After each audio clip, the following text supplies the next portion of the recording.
Hello, hello, hello. Good evening, everyone, and welcome to our first e-rally for PSP, this Progressing Singapore Party. Hi, my name is Craig, spelled C-R-A-I-G, and my surname is Teo, T-E-O. So I'd like to welcome everyone who is joining us on either Zoom or on Facebook Live. And it's a pleasure, and especially tonight, we are having the team from Tanjong Pagar GRC, okay? All of them are here present, four guys and a lovely lady. And on top of that, we have also got one of our PSP candidates who is from the single member constituency, otherwise known as SMC, and that's from Kebun Bahru, and he'll be joining us as well. So I'll bring them on in a while and let you guys know who they are. So I hope most of the people who are joining us tonight on Facebook Live and on Zoom will be the residents and the voters who are from Tanjong Pagar, GRC, and from Kebun Bahru. Of course, the rest of Singapore, I welcome you to join us as well. And tonight, they'll be giving their rally speeches. They promise to keep it short. So you guys aren't going to get bored because each of them have a hot topic that they want to focus on for tonight. Okay, and after that, you'll open up to the Q&A that will be happening. You can post your questions and we'll do our best to answer as many of the questions as possible, hot button issues that matter to the Singaporean voters. Before we continue, I'd just like to let you guys know some of the things that are going to be happening as well. For those of you who may want to help PSP, because it's quite an expensive affair to take part in a general election, if you want to help us in one way or another, one of the ways you can help us is go down to this shop. Actually, I'm not sure which one. Okay, we'll talk about this one first. This will be for the funds that you may want to send to us.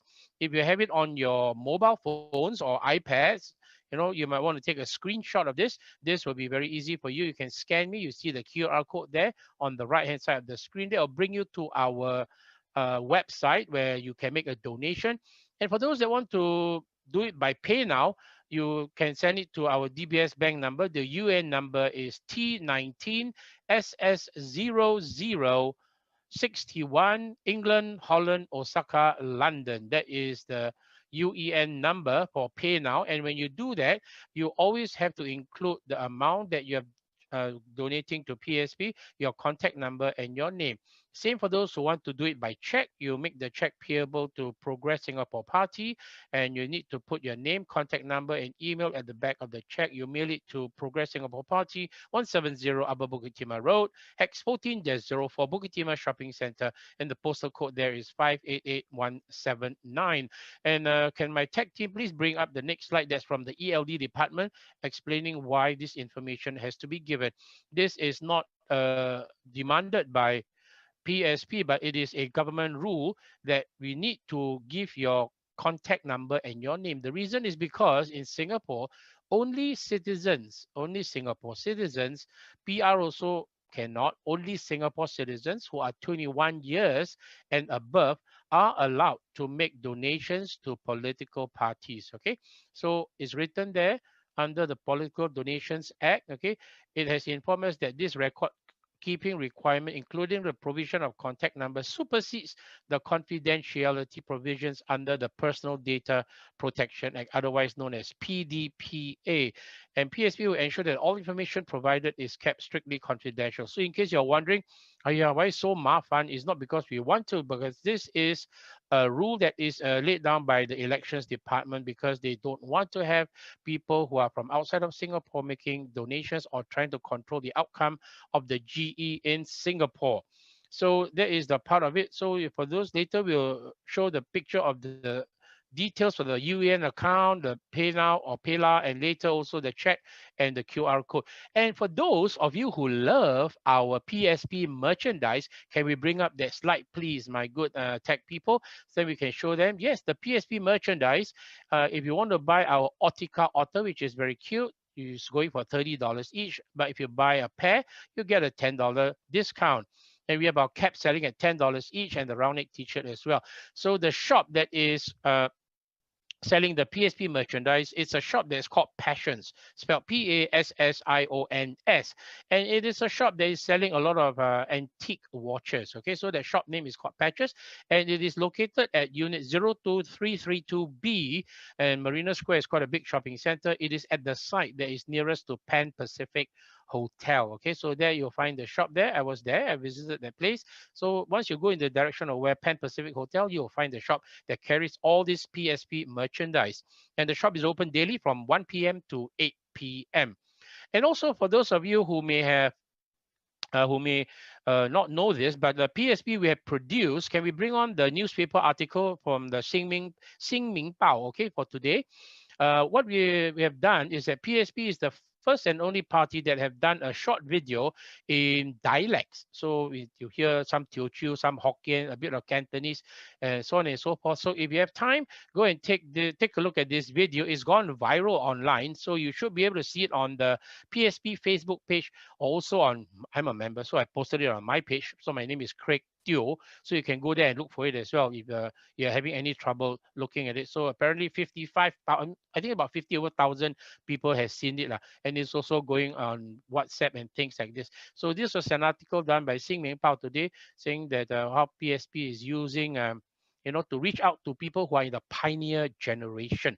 So it's a good way to reach out to them because most of them, they don't have access. So we encourage all of you who, if you have downloaded a copy of this video, to show it to your grandparents, your akong and your ama, so they are also in the loop for what's happening for the coming elections. So back to screen, please. Thank you very much there, my good tech people. And it's time for me to bring on now our candidates from PSP. Can we have them all on screen, please? Thank you very much, everyone. There we have Michael Chua now. He's first popped up.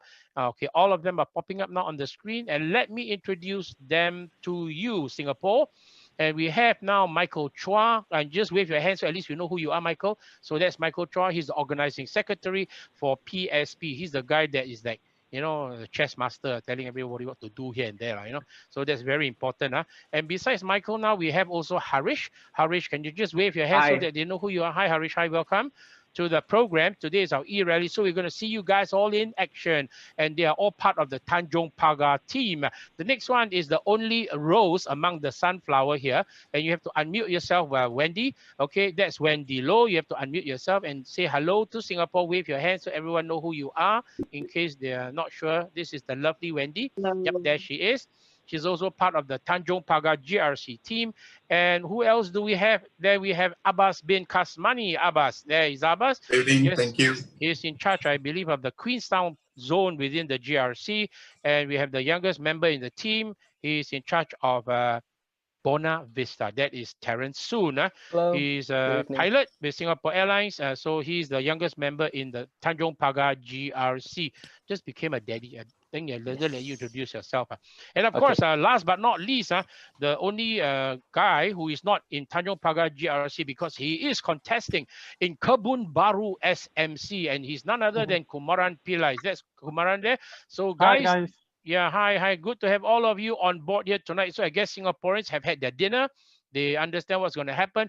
And the first person that I'm going to pass the floor to is Mr. Michael Chua, and he's going to give us his rally speech for the evening. Michael, if you are ready, the floor is yours. Take it away. Okay, thank you, Craig.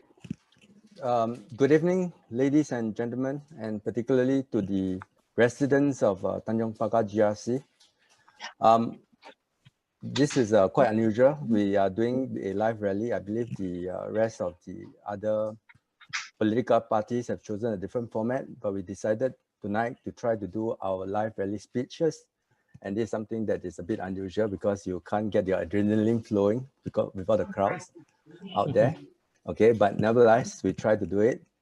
Okay, I think the first thing I want to touch on is that what's the difference between PSP candidates versus those other candidates out there. One of the things that we have done for this particular election is that we have actually presented our PSP candidates in 3D. What I mean by 3D, okay? I'm sure you've seen the 2D cutouts, okay, of the policeman, stop thief and no crimes and all that. What we have in Singapore has traditionally been very shallow kind of images or details about the politicians that we have in our political system, right? So we know a lot about which university they go to, perhaps, and maybe which career they have adopted. But none of them actually, share very much about their family, their hobbies, and things they do, or well, at least in a very significant manner. So what we have done this time around is that we have actually did a series of videos called Up Close and Personal, right? Through this series of videos, we have actually presented our candidates in 3D, so that for those that are interested and have the time, and I urge residents of Tanjong Pagar GRC, please spend a little bit more time. Your vote is very precious, right? You need to know who is going to be your member of parliament. Spend probably about maybe 4 or 5 hours in total. Go and understand all the 5 candidates, okay, in Tanjong Pagar GRC, why they do what they do and what is driving them, right? Because this is something that you need to know so that in future, when we engage you, you know where you come from, what is driving us. So that's something that, we have done that is different from the rest, right? And at this point in time, based on the videos and based on my interaction with all the other candidates in my team, I can assure you that all of us have heart and commitment, right? And that is one distinguishing trait that makes us different from the rest. Okay, allow me first to introduce Wendy. Okay, Wendy has actually been with the party, even the party before the party was formed. In the early days before the party was registered, we had one thing called the Docs Planning Team, the DPG. So Wendy, together with most of the founders, or in fact all the founders, has been members of this DPG since before the party was registered. So we went through a process to discuss all the ideas, right, and register the party, okay, limited by 12. And then we went on, when the party was formed, to use this DPG to work out much of the basic foundation, okay, for the party.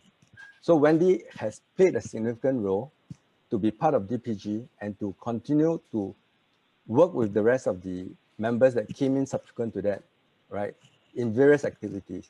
So one of the activity was that she actually chaired the National Day celebration dinner. So we did the party launch on 3rd August, okay, and by 26 August, okay, in just short, 20 odd days, 23 days, we took the entire ballroom for, our National Day celebration dinner and managed to get the entire ballroom, all the tickets, all 400 seats sold, right? So Wendy was responsible for doing that, okay? And what is most important about, beside her organizational and legal skills, is really Wendy is passionate about playing a part to improve the well-being of fellow Singaporeans. So she shared with us, in fact, she offered to bring us around during the night to look at how some of the homeless, okay, are taking shelter, refuge in the streets of Chinatown and all that. Because for most of us, okay, by midnight we are at home, right? We don't get to see what is happening out there on the streets. So she has the experience and she brought us around to allow us to understand, okay, the underclass within our society. So much about Wendy.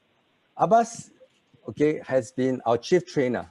Okay, he has been conducting all the orientation classes that we've been doing, making sure that the new members are being brought in. Okay, Abbas is a professional trainer, so when he conducts the training, he imparts the value of the party, okay, to all the new members so that they know what the party stands for, what the logo stands for. Okay, and throughout this process, that's where it is very important that, unlike most other places, okay, as a party, we have collectively been training all our new members and including our volunteers to understand why the party does what it does and what are the core values of the party. And that is something that's very important because as a party of more than 1,000 members and even more volunteers, it is important that all of us share common values and ideas, okay, so that we are not going off in different directions, right? Terence, I met him when he joined our second orientation class. Okay, the moment he stand up and explain to the rest of the class, there were about 30 of them, okay, why he joined and why he wanted to make a difference in politics. That's when I know that Terence, okay, is a person that I would want to work with.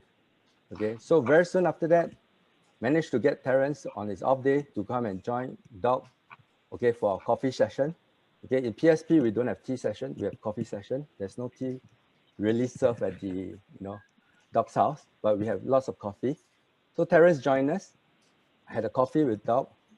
But obviously, it is not so easy in the case of Terence. Terence has his flying commitment.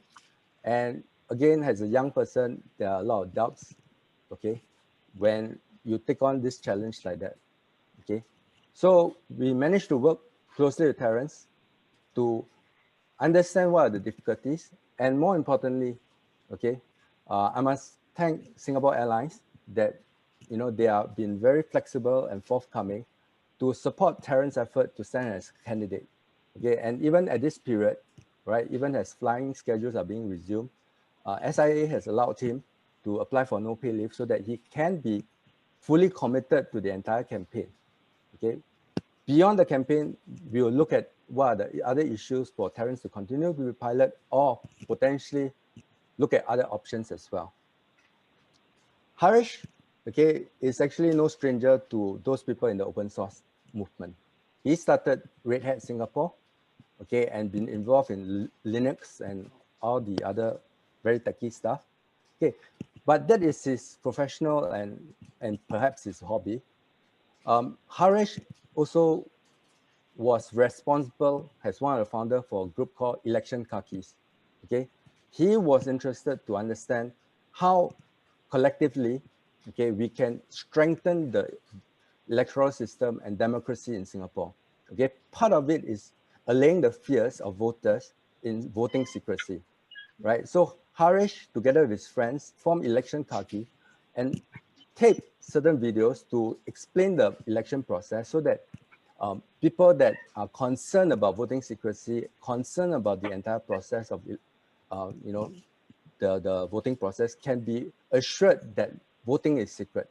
Okay, that's how I got to know Harish at the end of last year, right? And Harish was very clear when he expressed his interest, or when we invite him to join PSP. He said that, okay, will I be bound by the party whip? Okay, because to him, okay, it is important that as a future parliamentarian, will he be allowed to vote based on conscience, right? That is something that marks the difference between our candidates and those from the other party, okay? We agreed, yes, Harish, the only person in Singapore history, okay, on the ruling party to vote based on conscience or based on what is the right thing to do is Dr. Tan Cheng Bock. So obviously, when we form PSP, okay, we understand that there may be occasions where potentially certain issues are sufficiently sensitive that we cannot, okay, have a unified position, and therefore candidates or MPs will have to vote according to their conscience, and that's Harish Pillay. Okay, so much for our team itself.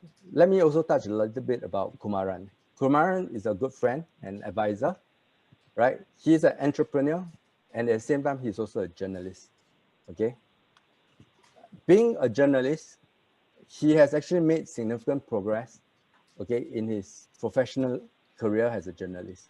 And he has attended various journalism programs, including being in the US. And at this point in time, okay, based on his progress in this area, professional career, he's actually on track, right, to be considered as a Jefferson Fellow, which is, well, to some people, the pinnacle of journalism for professional journalists, okay?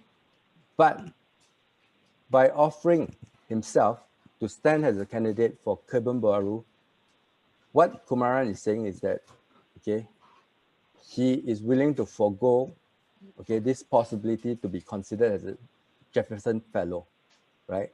He is willing to give up a prestigious award because for this award, one of the criteria is that the person being offered is not a politician. And by taking the step forward to offer himself to be a candidate for Kebun Bahru, right, it is a very big step and a very big sacrifice, right? And at this point in time, I would say is that from this brief introduction, okay, you will know that the potential member of parliaments, okay, the candidates that are being offered for this election are, right, taking sacrifices, and they are real sacrifices. They are not, okay, doing it for the sake of, jobs in GRCs or what have you, right? They are taking a risk with their life, with their career, to be of service to you. Okay, at this point in time, I shall now pass on to Abbas to let him share with you his thoughts. Thank you. Thank you, Michael. Thank you very much, everyone, my colleagues, and thank you, Craig. I shall speak in Malay in this event. Right? Okay, salam sejahtera, tuan-tuan dan puan-puan, penduduk dan pengundi Tanjong Pagar GRC. Pandemik COVID-19 secara praktikal telah mengubah hidup kita, baik di Singapura dan di seluruh dunia. Di mana sahaja orang bercakap mengenai normal baru, kita harus mencari cara baru, lebih baik dan selamat untuk bekerja, belajar dan hidup. Kita harus memikirkan semula bagaimana kita berhubungan dengan majikan, rakan sekerja, rakan pelajar, jiran, dan bagaimana kita berhubungan dengan pemerintah. Pada 10 hari bulan Julai, anda akan memberi suara anda memilih kerajaan yang baru. Undian anda akan menentukan masa depan kita dan masa depan anak-anak kita. Adakah anda mahu masa depan kita sama seperti masa depan yang lalu? Di mana kehidupan dan penghidupan kita ditentukan oleh satu pihak yang dominan, yang lebih berminat untuk mencipta kekayaan dan mengorbankan rakyat. Sama seperti segala yang lain dalam hidup kita akan berubah dalam normal baru ini. Inilah masanya untuk mengubah cara Singapura ditakbir. Perubahan itu boleh dimula di sini, di GRC Tanjong Pagar. Jadi Progress Singapore Party atau Parti Kemajuan Singapura, kita akan bertanding di sini menentang PAP. Kerana PAP telah lama di sini, tetapi pengundi dan penduduk Tanjong Pagar tidak berbeza dengan pengundi lain-lain di Singapura. Sebilangan besar dari anda kehilangan kerja pada pekerja asing. Anda menghadapi kos sara hidup dan penjagaan kesihatan yang tinggi sekali. Sama seperti kita yang lain, anda takut kehilangan nilai flat HDB anda. Sama seperti kami yang lain.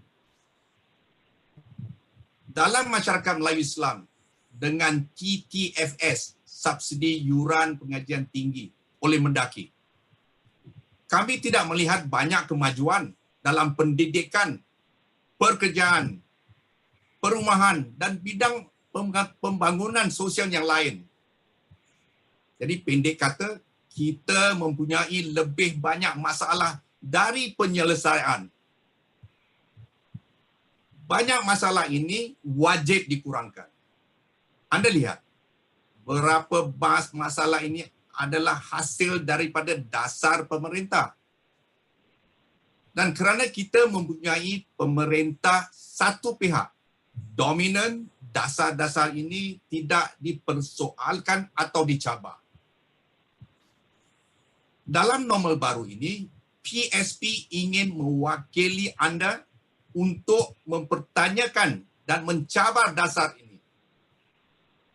Bukan di pusat penjajah, bukan di surat khabar, tetapi di dalam parlimen. Hanya di parlimen pemerintah harus menjawab soalan kita secara serius dengan tulus ikhlas. Nah, kami mempunyai pembangkang kecil di parlimen sekarang. Tetapi mereka tidak dapat membuat banyak kerana mereka kecil. Jadi kalau kita ada pembangkang yang besar di parlimen, kita boleh bincang perkara-perkara dan dasar-dasar yang membenarkan, memberi manfaat pada rakyat seluruhnya. Apa yang anda boleh buat? Pada hari pilihan raya, cukup silang kotak di sebelah logo PSP. Semudah itu. Beri kami suara anda supaya kami dapat membantu menjadikan masa depan yang baik untuk anda dan anak-anak kita. Undi ketulusan, pilih kebertanggungjawaban dan pilih kemerdekaan. Undi PSP ke parlimen untuk negara, untuk rakyat. Jadi majulah Singapura. Terima kasih. Back to you, Craig. Thank you very much. Thank you. There was Abbas bin Kasmani, who's in charge of the constituency of Queenstown within the Tanjong Pagar GRC. Michael, would you like to introduce your next panel member? I believe it's Harish, right? Yeah. Michael, you want to introduce? Harish is speaking next. Yes, Harish. Yeah, okay. Right. Harish, the floor is yours. Thank you. Thank you, everybody. Thank you for being on the call.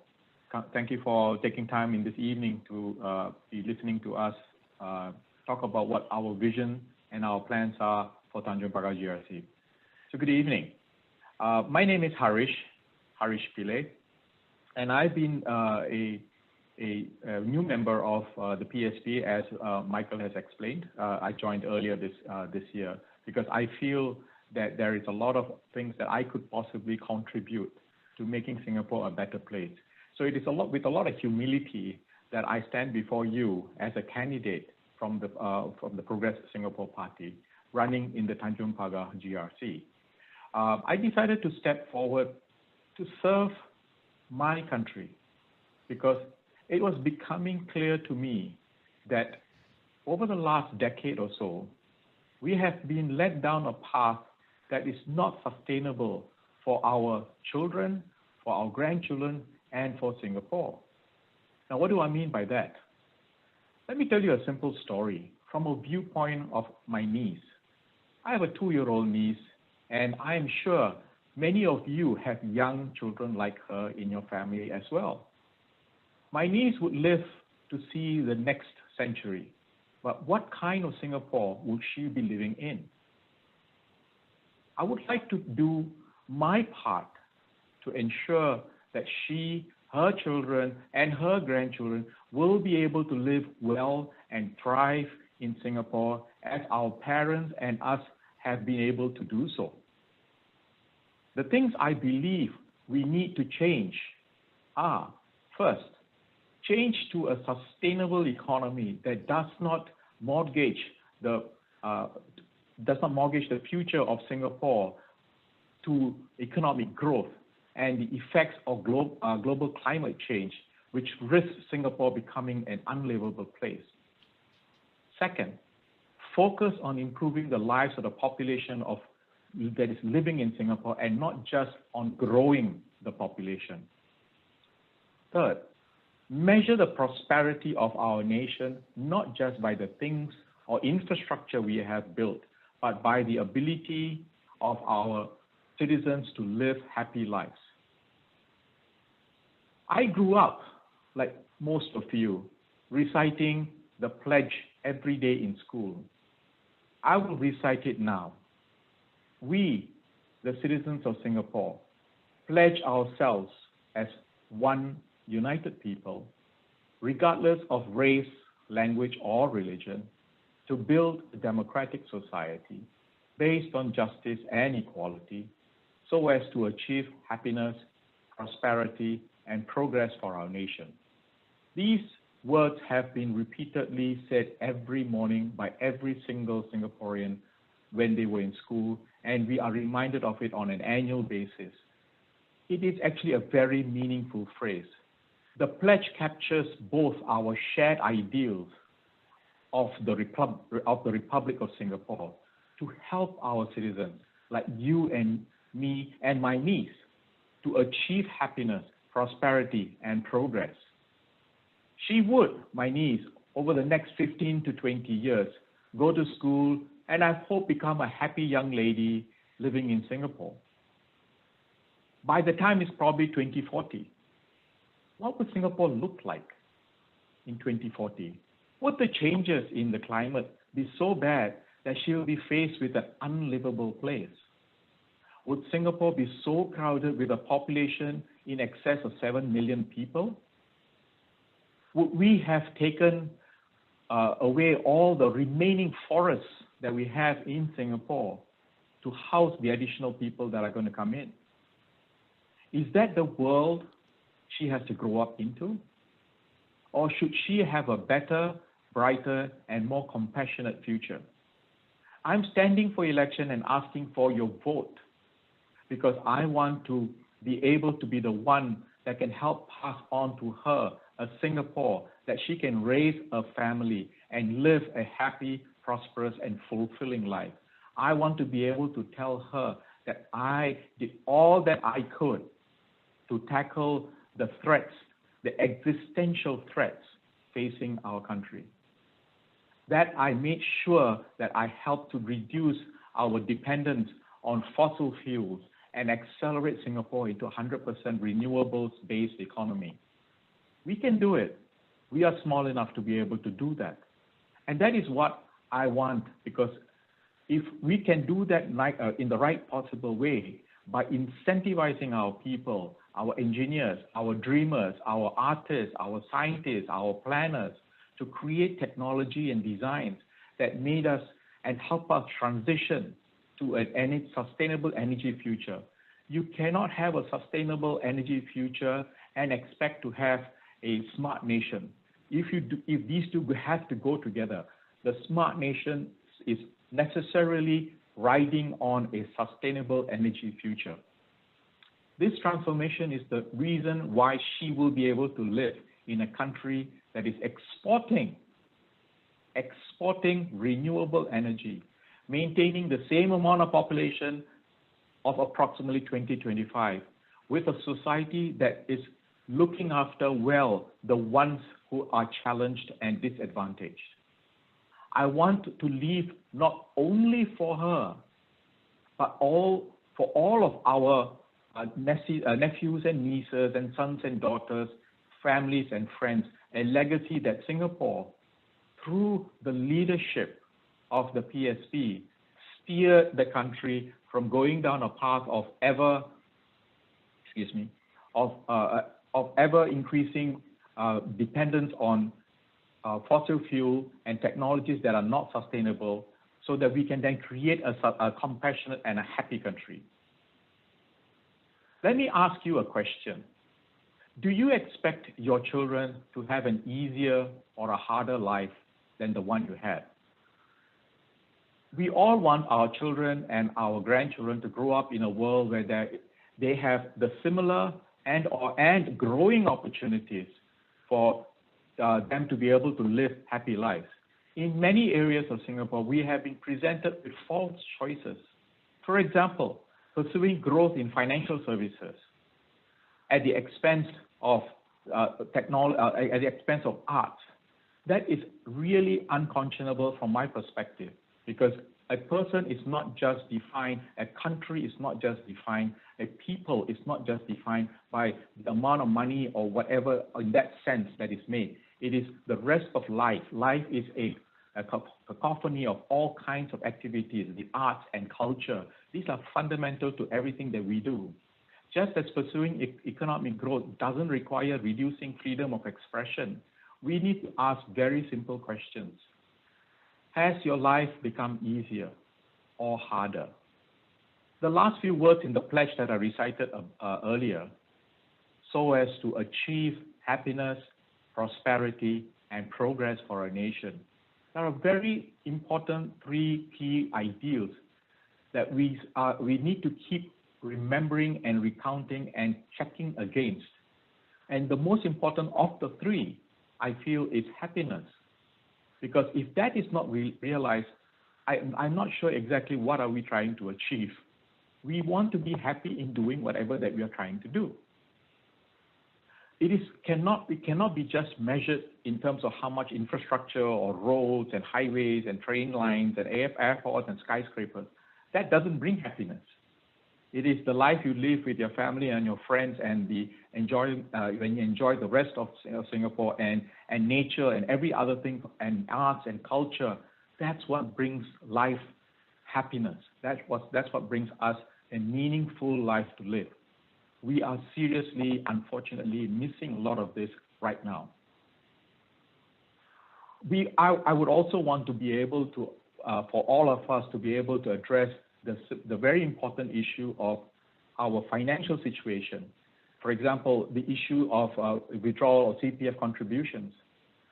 This has changed so much so that we are right now constrained in serious ways, that we are tying our CPF to our housing, which is then tied to land costs, and a whole series of different initiatives by the current ruling party over the last 10 to 15 years that has essentially mortgaged the rest of all of our savings into purely for housing requirements. How are we even going to be able to use any of those for our retirement, and for all of us who are aging to be able to retire and find a meaningful life post in a retirement life? These are very important things that needs to be asked, questioned, challenged in Parliament, because that's the place where these decisions will be made. I really get very sad and upset when I see people in hawker centers selling tissue paper, selling small trinkets, because they are not able to live a life that they can actually be happy in. That aches my heart.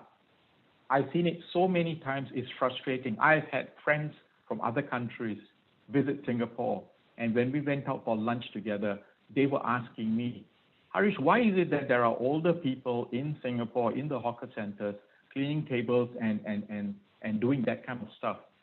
Why are they not happy at home and doing, being happy with their grandchildren and all that? I really didn't have a good answer to give.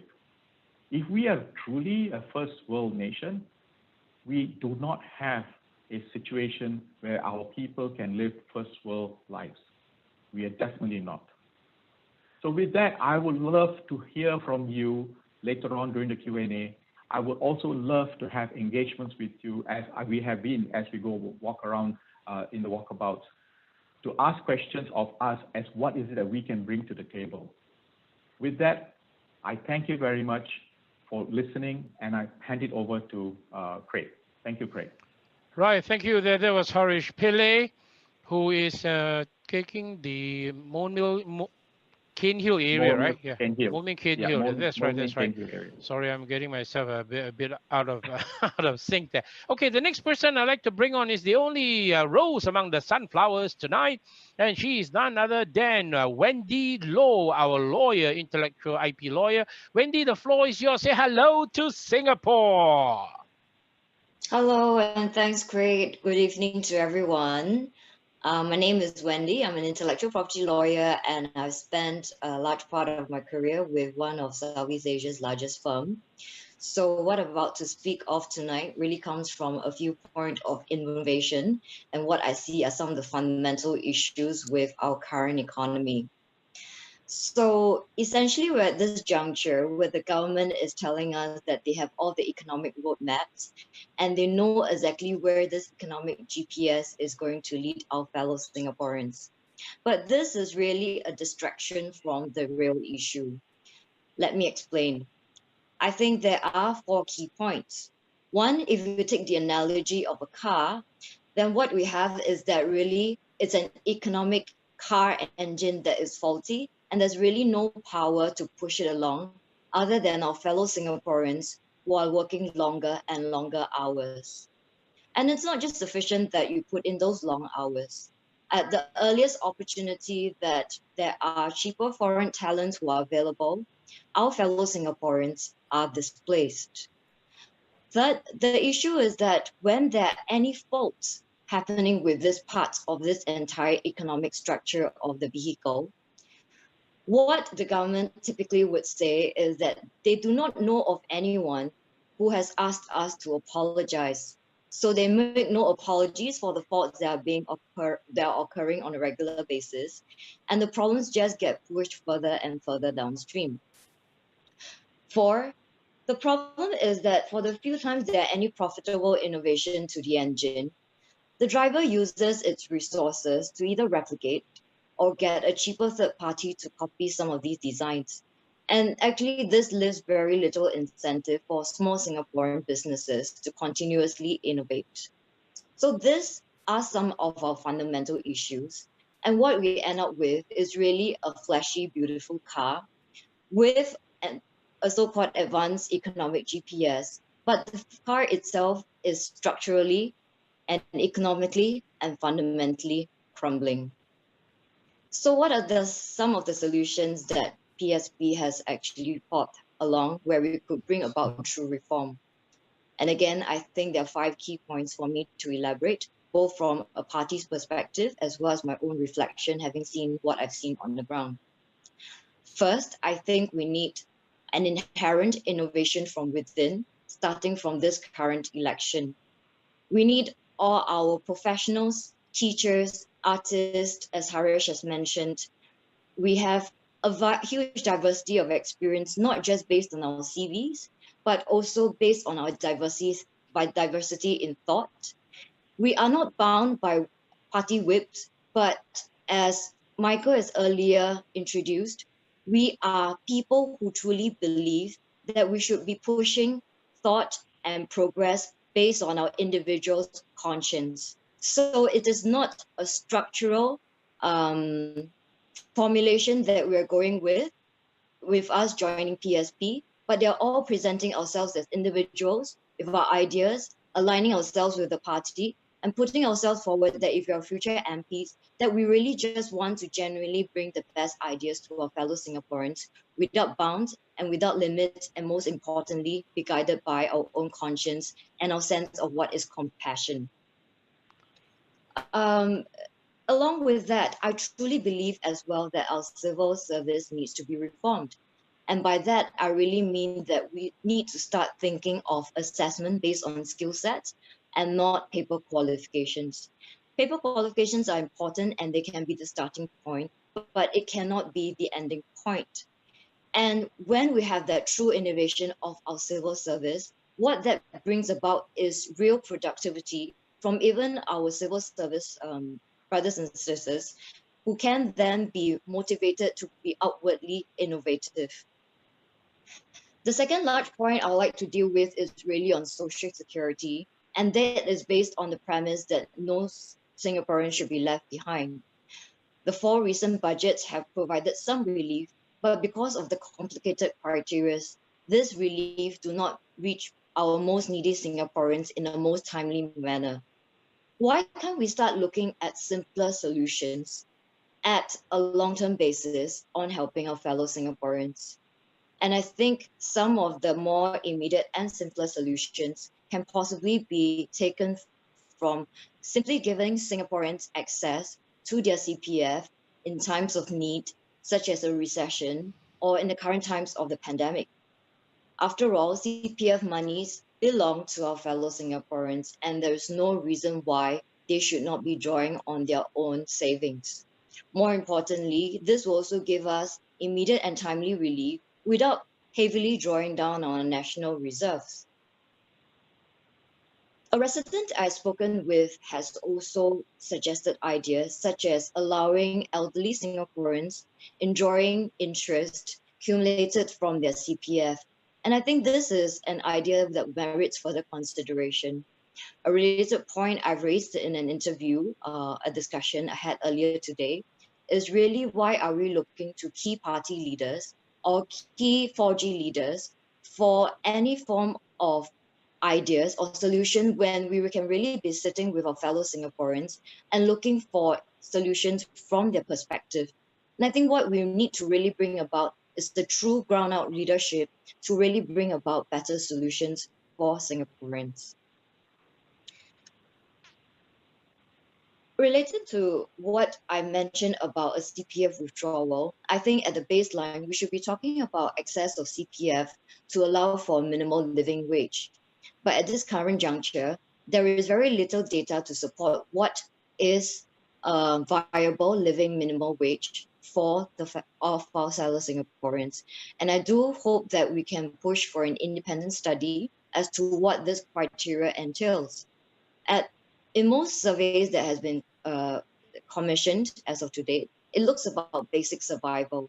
But as we all know, for meaningful survival, as Harish has also pointed out, it goes beyond just having rice, water, and a shelter over our head. It is about our investment in arts. It's about our engagement with our children's education. It is about having a meaningful existence that is framed on the prospects of real happiness.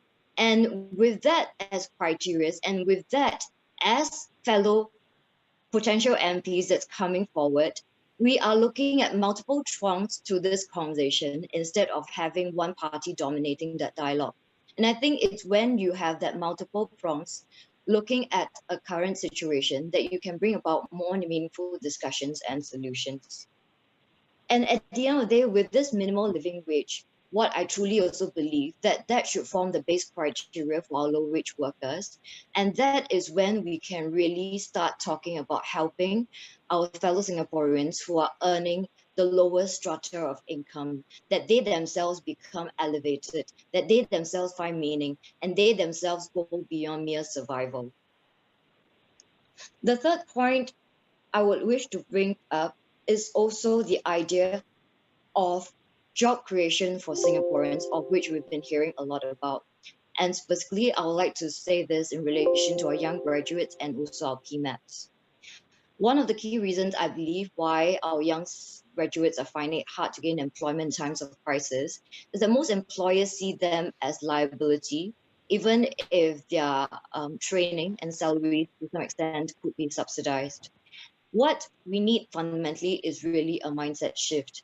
And I offer a proposal, which is to start looking at our young graduates as digital millennials who bring about a new skill set in terms of digital marketing, in terms of network marketing. And this is really looking at it from the perspective of growing a business pie from the very first time they are entrants to your businesses. What can be done along these lines is that businesses can start rewarding your young graduates also on a profit sharing, quite apart from a fixed salary.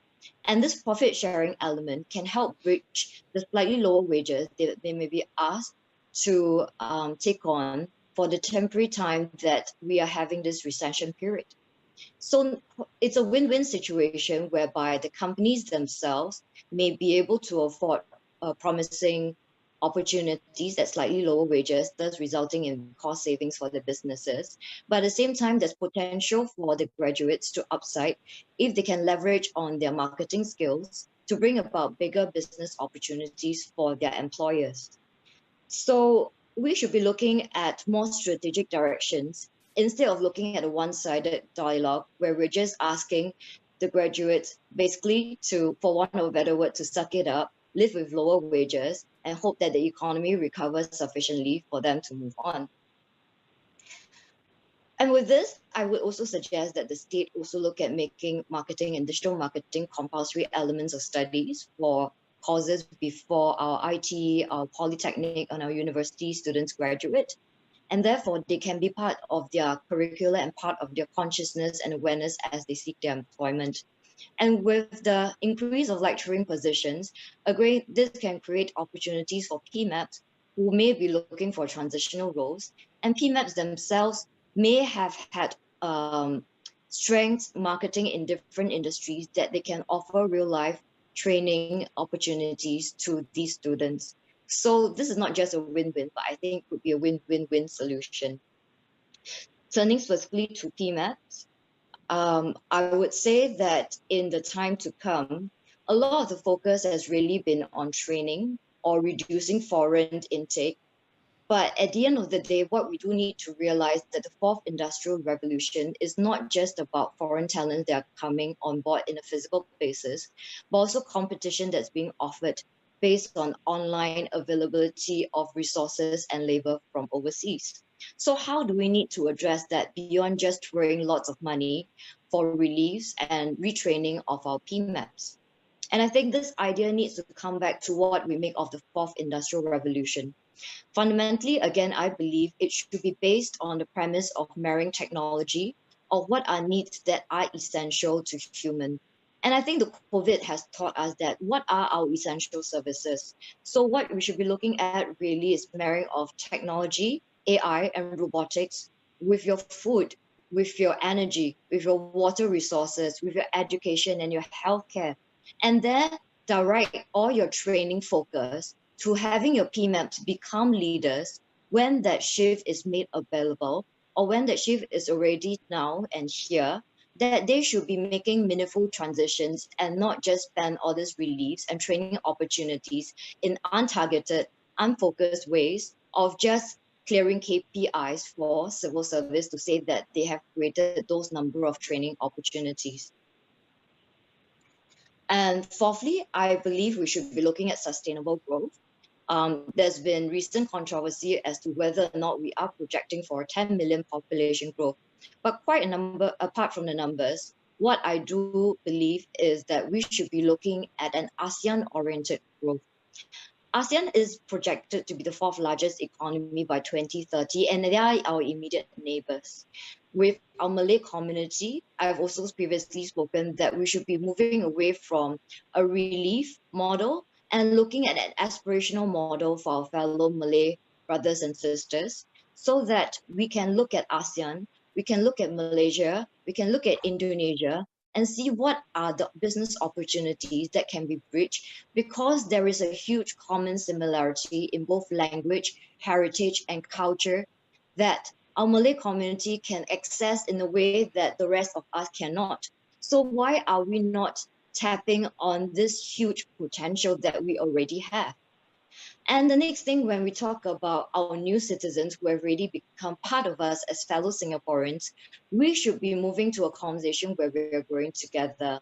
They come from many different countries, and moving even from ASEAN and beyond, they again can be seen as our economic ambassadors, likewise to create opportunities for fellow Singaporeans, looking at enlarging the economic pie, reaching countries to China, Russia, India, Central Asia, and we should be starting conversations in ways that are collaborative.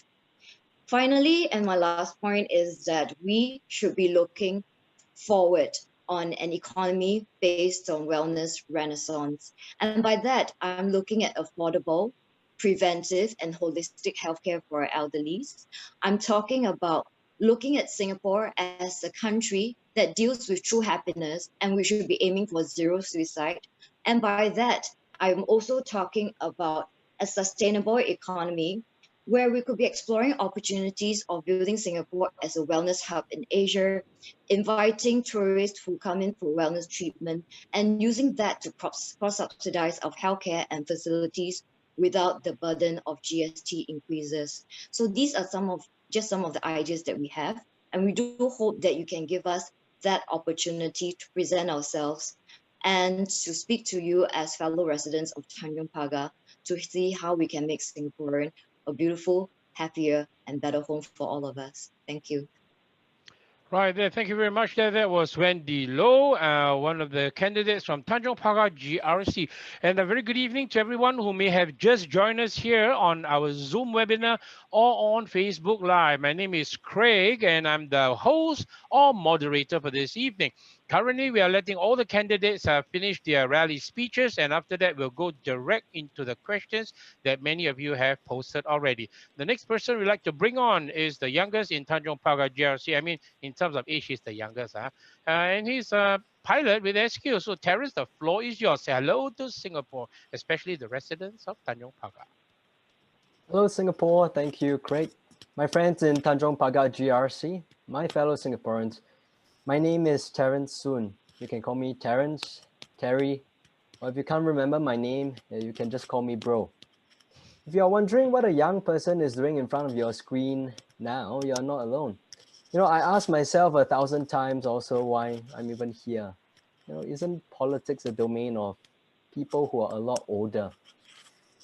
Many of you do not know who I am, so please allow to give a very quick introduction of myself. I'm going to be 30 years old in a few days' time, and my occupation is that of an airline pilot with our national carrier Singapore Airlines.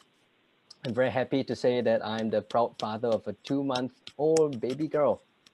You know, as I held her in my arms, right, still bloody right after delivery, I knew that life will never be the same again. There is nothing I wouldn't do for this sweet little child, so small and vulnerable, yet capable, I hope, of great things in life. A number of people have approached me to tell me that I'm jeopardizing such a good career, you know, that I might never be promoted after getting into politics. But let me make this clear. I love being a pilot, and that passion will never go away. It has been my dream since I was 4 or 5 years old. But going into politics is not a job, it's a calling. You know, I wouldn't be here if it wasn't for Dr. Tanjong Pagar sacrificing almost everything for this beloved country. He has taught Singaporeans that when we believe in something, we must stand up for it. And I believe in this too, and my feelings are too strong for this that I must stand up for it also. As I said, there is nothing I wouldn't do for my baby daughter. And while I had so much apprehension at first prior to stepping up to this position, I know I must do it for her. I have to do my part for her generation and the generation that comes after. Singaporeans have long been calling for the young to step up into politics to give them the assurance that the future of Singapore is secure. You know, and this is the same, be it for the PAP or any other alternative party, right? We are all loyal Singaporeans, and we are doing it for the good of the country. Good people are everywhere, but to take this major leap to get into politics is never easy. Nobody wants to lose their personal and family privacy and be scolded by members of the public, regardless of how good you are. Nobody wants to have their lives placed under a very bright public spotlight where you are under scrutiny for everything you do and where people are just waiting to catch you make a mistake. But let him who has never made a mistake cast the first stone. You know, this is why people think twice or thrice about stepping into politics, especially for young people. But the more I look around myself and ask, why is there no youth representation? Well, why is there no one of my generation who's willing to sacrifice to be here? And the more the voice inside my head says, right, if not you, then who? And if not now, then when? But we cannot be silent at this time. We are going through the hardest crisis that Singapore has experienced since World War II. And perhaps we have been placed here for such a time as this. You know, it is impossible to work 16-hour days, 7 days a week, raise great kids, have a great marriage. But this is precisely what I must do when I get into politics, especially now during campaigning season. I'm so glad that during this campaigning period, my family, you know, especially my wife, they have so willingly stepped up to support this cause that I believe in and translate their support into action by taking care of my daughter so I can focus on my duties as a candidate for MP right here in Tanjong Pagar GRC. So again, why am I doing this? Let me explain. A few years later, when my daughter is older, she'll ask me why the Akong is cleaning the tables, why the Ama is pushing a large trolley of cardboard. What can I say to her? How do I answer her? Right? That they're doing all these purely for exercise? And if I tell my child the reality of the situation here in Singapore, then will she then ask, Daddy, but why? In this case, when my daughter asks why, is it sufficient to just answer that, oh, Singapore is like this lah. You know, the elderly sometimes do not have enough money. What then can I say if she again asks, but why? How do I explain this? You know, in the past, many of us, we have grown up hearing that the road sweepers and cleaners do what they do because they didn't study hard. And if we don't study hard, we become like them. Where has all the empathy and compassion gone? Do we want to continue saying things like this? Or do we want to raise up our children up differently? I know I do. I want to be able to tell my child that daddy is going to make this society a better place, that we can, we will, and we must ensure that citizens have a proper living wage, such that they can live and retire with dignity, with enough savings to tide them through when they get old. We want to provide our people with a living wage, not just a minimum wage. This has to be done through increasing productivity in all sectors so that we can reduce, not eliminate, our entire reliance on foreign workers. Further automation in our sectors and upskilling of our people are essential to make this happen. This will allow us to have higher wages without passing costs to the end consumers, because we now have less workers in the overall economy. You know, I have to be a good example to my daughter. I want to tell her, Daddy wants to set an example of doing the things that I believe in and not just talking about it. Daddy wants to impart the values that we can not only work hard for ourselves and have a great career, but we can also have overflowing compassion from our hearts to take care of those who need help. And Daddy needs to show you that we are not defined by the term that society confers upon us. That my generation, the millennial generation, and the baby boomer generation, no, we are not so different after all. And same goes for whatever term they give to your generation in the future. We are not the strawberries of Singapore. We are the citizens of Singapore, the Singaporeans who fly our flag high and proud no matter where we go. My dear Singaporeans, I do not want to live through life having retired next time, knowing that my pockets are full, but my soul is empty. I need you to stand with PSP to bring about change which our generation and future generations can be proud of. And this, my friends, is why I'm appearing in front of your screen today as a candidate for the Progress Singapore Party. We must do better by our citizens, by our children. Vote for PSP in Tanjong Pagar GRC. We care and we do. For country, for people. Thank you. And I'll pass it over to you now, Kumaran.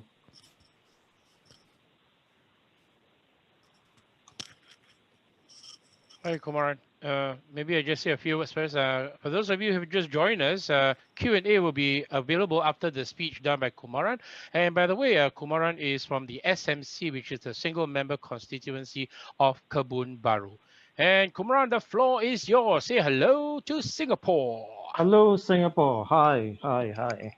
Yes, just a little correction. I got my Jefferson Fellowship in 2018. I was in line to apply for a Neiman Fellowship out of Harvard University, which I had to forego when I stepped into politics. But after walking the ground a couple of months, I've realized that I've not forgone anything. What I left behind, I've enriched myself by meeting so many good Singaporeans in Kebun Bahru, and it's a pleasure to serve them. But you know what motivates most is the stories of the residents in Kebun Bahru. When I was there after 2 days, a hawker came up to me and he said, he has approached the MP for the last 5 years. He's in his 70s. He wants to retire, but he can't retire because he has got 2 handicapped sons. And he's just above the threshold of being on social welfare. And because he's making enough out of his hawker business, he's afraid if he steps down, if he shuts it down, he will not have any money. That was one story. The second story was in Sembawang Hills. A lady came up to me. They run a small hawker stall, husband and wife operations. They said they've been affected by the COVID-19. They live in a landed property, inherited the landed property. They've got no government support. And they turned around and asked me, they said, it's a hawker business. How much do you think we're making? We're not barely making enough to make ends meet. That was another story. Then I walk around Sembawang Hills. Homeowners come up to me and they said, the streets are not cleaned. You know, when the leaves fall, it fills up the drains, the gutters get choked. And there's a mosquito inbreeding problem, you know, in the whole estate. And as a result, there are 80 dengue cases in that cluster. But a grassroots leader came up to me and he said, these are trivial stories, you know, this is not what that's going to change Singapore. I disagree, because when I was there doing house-to-house visit, at about 6:30, I had so many bites on my hands and legs. It was biting through my pants. I had to tell the resident, look, either I'm going to be down with dengue or we have to postpone and adjourn this meeting. And mothers came out of their homes and they said, look at my child. They've got so many insect bites. What has the government done? That's not the problem. The problem is not isolated in Sembawang Hills. Block 260, there's a vacant land just opposite the block. The grass is almost half a meter high. Same problem, mosquitoes attack the residents. There was a dead rat in the gutter. And one guy by the name of Calvin Joshua comes up to me and he says, they've seen so many rats and they've complained to the MP over the last 5 years. Yes, he visited the place, but the problem has not been resolved. The day I gave the tissue to Prime Minister Lee Hsien Loong, one guy came up to me very angrily and he said, what do you know about Mayflower and Kebun Bahru? He asked me, how many staircases are there in Mayflower Hawker Center? I said, I'm not sure because I haven't, it didn't occur to me that I should count the staircases in Mayflower Hawker Center. I mean, this is not the kind of things that we do in policy making, right? So I was curious. I said, why don't you tell me how many staircases there are? And then he said, look at this. He pointed at the terrain. Mayflower Market sits on a hill. The population there is elderly. They are 60s and 70s. They're wheelchair bound. Sometimes the maid pushes them to the market. And because of the construction work because of the new MRT station and the construction work that's happening at the top of the hill, residents have to walk around that construction, which is like another half a kilometer to get to the market. So if there was a shorter route, an access ramp, that would make their lives easier. Another elderly citizen came up to me and said, there's a basketball court that was built 30 years ago. I'm 70 years old, I'm not playing basketball anymore. So why should we have this court? Why can't we have a pebble walk instead? And these are suggestions that have been given to the PAP MP. So I asked myself, what has he been doing? And I was given an answer. He gives out oranges. He comes out every Chinese New Year and gives out oranges. Is that the job of an MP to give out oranges? Maybe Hong Pao gives out fancy flyers. I've got a single sheet flyer and they give a booklet. That's the kind of money that they have. But they can't spend the money in solving people's problems. One grassroots leader came up to one of my activists and said, Dr. Tan has got only $1 to spend. We've got $100 billion to spend. The $100 billion is the government's money. It's not PAP's money. And I'm quoting you here. So there is a misconception. And there seems to be conflating the fact that it's a political party which is different from the government. There needs to be a separation of the two. Next, after 60 years, what have we really achieved? So I was walking in Thompson Hills. One guy said that he has been voting for PAP ever since he was eligible to vote. And he asked me, why should I vote for you? And I asked him this question. 60 years, 55 years after independence and 60 years because they were running the state government. They've been in power, but do we have a Samsung in Singapore? Do we have a Facebook in Singapore? Is there innovation in Singapore? Is there anything that we can call our own? The GLCs are not innovative. They are rent-seeking. They're seeking money out of the economy, which means it impoverishes people, right? If you look at the GDP allocation, 60% comes from wealth and asset generation and 40% on income, which means if you're an income earner, you're hard-pressed to move up the social ladder. And these are real issues that we are facing. A PAP supporter came up to me and said, there is a problem with social mobility. I'm afraid my children and their children will not have the same opportunities as I did. And why is that so? because the odds are stacked against the opposition. Kebun Bahru is an SMC, but it was part of Nisun GRC. And before that, it was part of Ang Mo Kio GRC. And some of the residents there do not even know whether we are an SMC or a GRC. And they think that we are still part of Ang Mo Kio. I mean, that was like almost 10 years ago. So I asked them, do you even read the news? They said no. I mean, they read some of the news, but it's all coffee shop talk. So they think that Kebun Bahru is still part of the Prime Minister's purview of being part of the GRC. So I had to educate some of them, saying that there are MPs in the GRC system who are riding on the coattails of ministers.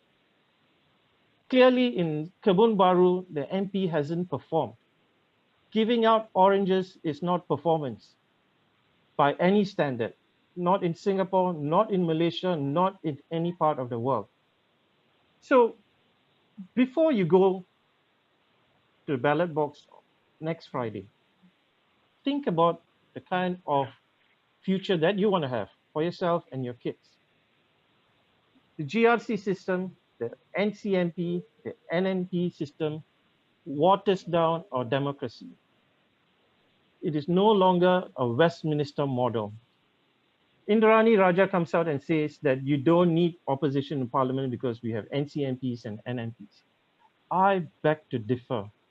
You need us in parliament.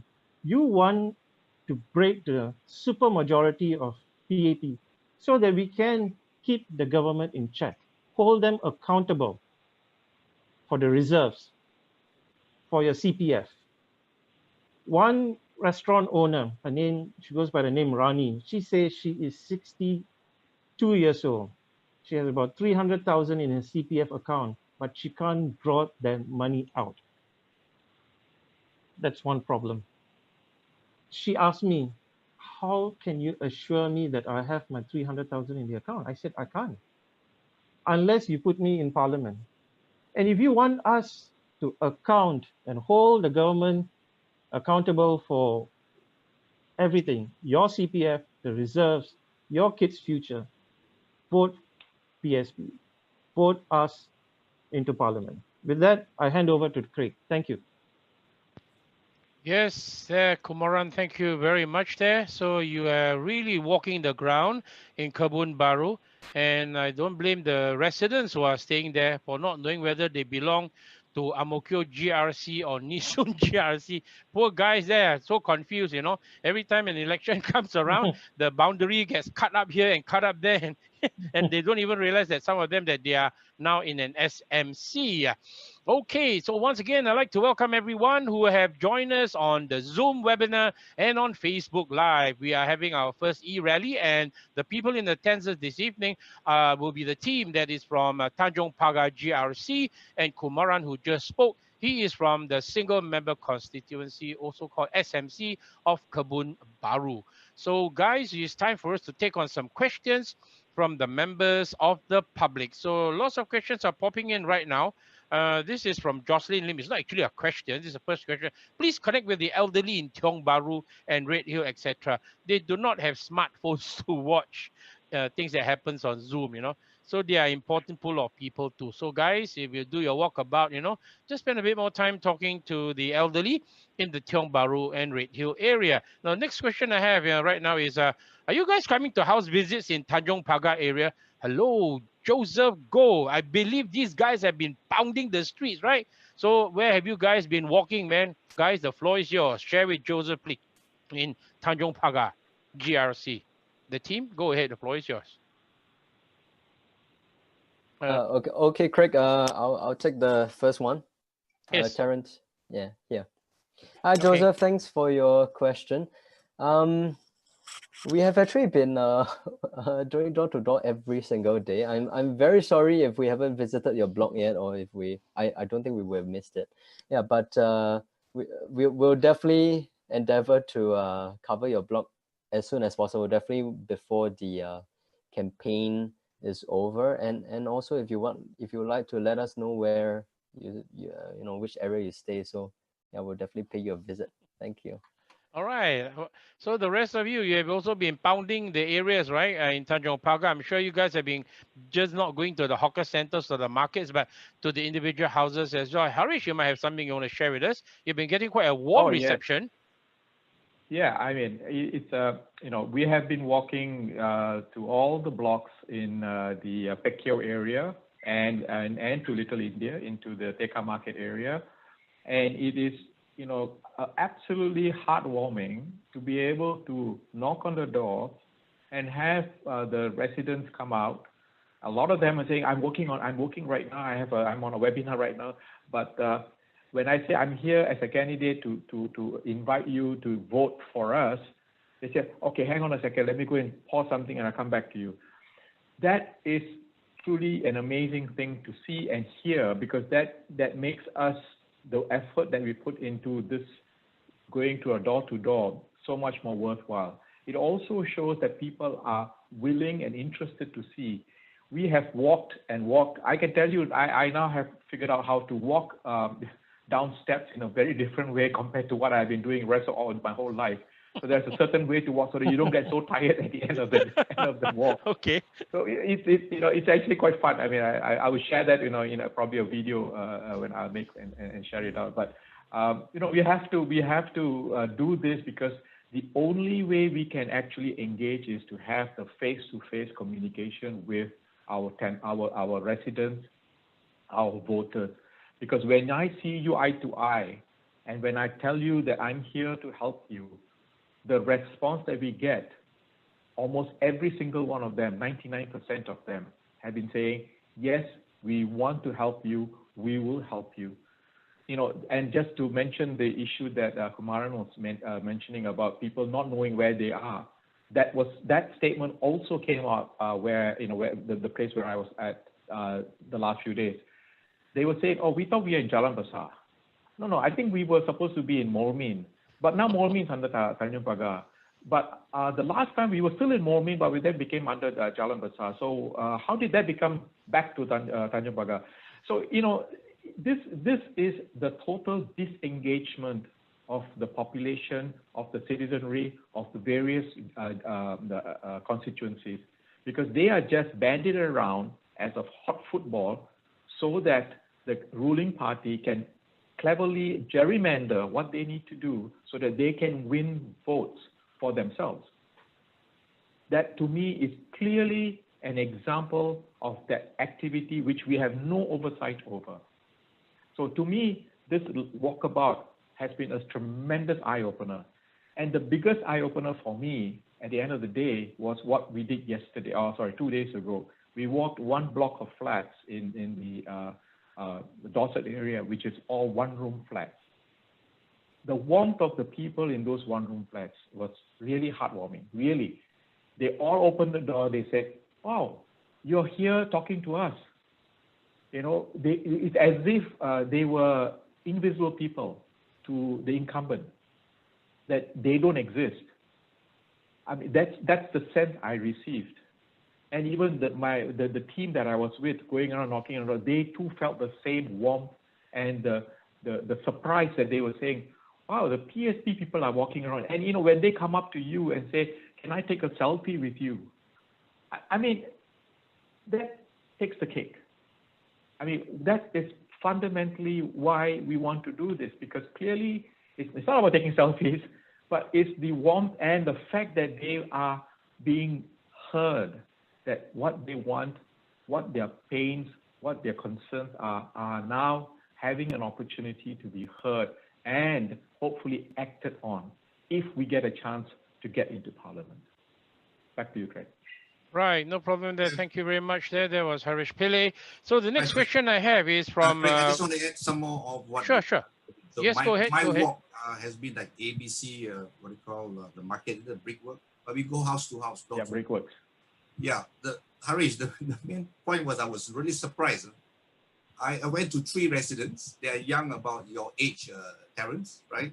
And the moment I knock on the door, they open the door. Hey, we've been waiting for you for a long time. For you for a long time. I said, me? No. Opposition, you're the right people to be here. I've never voted for so long, right? So what it takes from there. So I look at his eyes, and he's very sincere. He says, we need an alternative voice. But I said, no, you don't need an alternative voice. But I say, you need someone, right, to speak on your behalf sincerely, and not only you, for the whole Singaporeans will have the common things that you have also. So what do you have? What are the things that you're looking at? And he says, hey, Dai, man, our cost of living is killing me. Look at my children, how are we going to survive? Our life like this goes on and on and on. So look at this. They are looking for some what you call opportunity to vote freely, and have a choice on that. So the beginning of that choice is so important. But once, if we are able to be in the parliament, or all of us, or every one of us, that is the choice that we need to do for them, that they have chosen that. And we must be committed to that. That's what we need to do. Thank you. Right, Abbas, thank you for that. And the next question is actually related to cost of living. Is on Kelvin 1. His question is, as we are one of the most expensive countries in the world, however, the low wages our wages are stagnant. What is your party strategy on curbing the high cost of living in Singapore? So who on the panel would like to take a stab at this question, please? Again, what is the party strategy to curb high cost of living in Singapore? This is a real challenge for many Singaporeans. Who in the panel would like to take this question? I would take, this is Harish. Yes, Harish. This is Harish. I think the few things that we have already stated in our manifesto, one of that has got to do with managing the GST. These are all interrelated. High cost of living and taxes are all interconnected. One of the things that we want to ensure first and foremost is that there will be no GST increase for the next 5 years, because that is going to seriously affect everything else. Not that GST is evil. It has its challenges. It is a regressive tax, but we don't want it to be increasing for the next 5 years at least. We also want to make sure that we remove GST for the essential things that we need, like water, like electricity, like gas. I mean, it makes no sense that I have to pay tax on that as well, as was mentioned by Kumaran as well. So these are two of the things that we want to get going and get done. And the only way we can do it is when we have an opportunity to raise this and call for a proper accounting of all those kinds of expenses that we have to face on a regular basis. My sense is that the cost of living can be managed. It is going to go up. I mean, we really are stuck with the entire global economy, in the sense that if the global prices go up, we will be dragged along with it. But we can manage some other costs, like land costs, like transportation costs. And so we can be clever about doing it, but we haven't done it enough yet. And why is that so? I fail to see why we cannot remove some of those taxes that have been imposed on the essential stuff like water and utilities. Thank you. Back to you, Craig. Right. Thank you very much there, Harish. Yeah, talking about that. So that is something, one of the ways of not increasing GST and keeping it locked in at 7% for the next 5 years is one way. And this is the next question we have. Upon which issues did Dr. Tan Cheng Bock vote with his conscience against party lines during his time in PAP? So who can recall a bit of history? I know for sure he said, put Singaporeans first. That's one of the things that Dr. Tan Cheng Bock did, was to put Singaporeans first and not allow the entry of too many foreigners. He was, in a way, kena crucified for making that statement against his people. What else did he do? Or did he speak against? Or did he... Craig, yes, Terence. I can take this. Yes. Yeah, so brief history, I did watch quite a bit of Doc's parliamentary history after the presidential election, because I was really very intrigued by this guy, right? So I started watching his history. So one of the things that really caught my eye was when he voted against the party whip on the nominated member of parliament bill. So just to give people an idea about the party whip, because I think people would assume you I don't know, you get disciplined or you get beat by something, which is obviously not the case. It's just something that is in place. There's a party whip is actually a person. It's not a physical object. So this person would tell it's a pre-agreed thing upon where they will tell people, okay, on this particular bill you are to vote in a certain manner, right? So you cannot go against it. But Doc was the only person in PAP's history to have said, no, my belief on this is too strong. I cannot in good conscience vote for this. So he voted against a nominated member of parliament.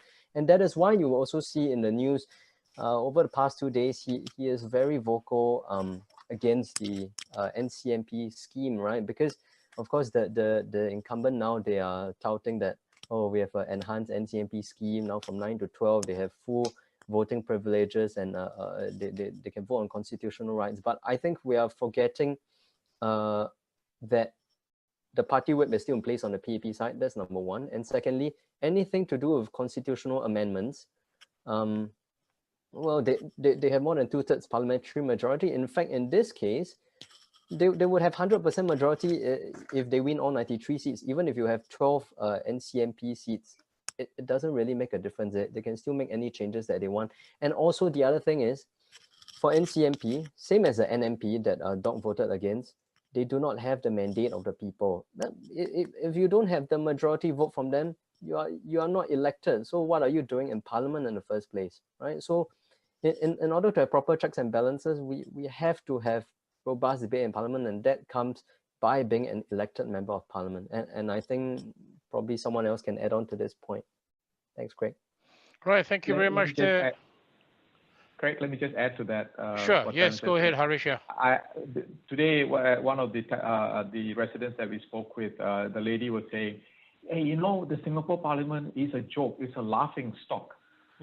This is not how a parliament is supposed to be. So I told her, so explain to me why. You know, there's nothing that is ever voted out or voted down in parliament, nothing. Everything is agreed to. Even if it is not good, it's agreed to. So I was thinking of, when she said that, I said, you know, that's exactly true, because I had seen, as I was involved in a particular issue with the idea of the POFMA. When the POFMA was being proposed in Parliament, I felt compelled enough that I wrote a letter in email to the individuals that are representing me in the area that I live in. There were 4 of them. Two of them are ministers and 2 of them are MPs. I wrote to all 4 of them saying, I am a resident in your constituency, your GRC, and I have exception, and I think this particular law is actually detrimental to all of Singapore, and we will continue, therefore, to become a laughingstock across the world. None of them replied. Not a single one of the MPs replied to me. 2 of them are ministers, and those 2 individuals are the ones who could actually exercise the POFMA rules. None of them replied. There was one automated reply from one of the non-ministers, basically saying, oh, there is a meet the people session at this place at this time and come and talk to us. That is not what I'm trying to do. Up to today, I am still waiting for a reply from those 4 individuals who were supposed to be representing me in Parliament. They never bothered to answer because, you know, I think the party whip is the biggest disservice that has been done to all countries that have a Westminster style of parliament. The party whip essentially says, it doesn't matter what your residents and your constituents say, telling you don't do this, don't vote for this, and so on. I am the party, I decide what it is, and you go with me, or else I kick you out. Just keep that in mind when you actually speak to your MP. He or she is not able to vote what you are asking the MP to do. That's the reason why when Doc asked me to consider joining PSP, I told him, Doc, I cannot in all conscience join a party if the party has the concept of a party whip. Because if my voters and my constituents tell me, hey, Harish, we think this particular bill is not a good idea, and they gave me the reasons why. Okay, I have to listen to them. I will then have to bring this up with the party leadership in Parliament and say, look, this is what it is. I think this is not a good thing to do, or whatever it might be, and come to a compromise. But I should therefore, at the end of the day, be able to vote what my constituents say without having the fear of what is called a party whip. This is an abnormal and it's an outdated concept that we are still practicing, which is really detrimental to all forms of democracy. Why is it that I can choose a person to represent me in parliament by a vote, and at the end of it, the individual then does not listen to me anymore and listens to the party leadership to vote a particular way? That is not what democracy is. That's not how accountability is asked for. So clearly we have a real problem and we need to fix it. And I'm very, very glad that Doc agreed that the whip is not for the PSP. Back to you. Thank you very much. Yes, Abbas, your turn. Would you like to add on, Abbas? Yes. Thanks, Harish, about the statement you put. But I agree.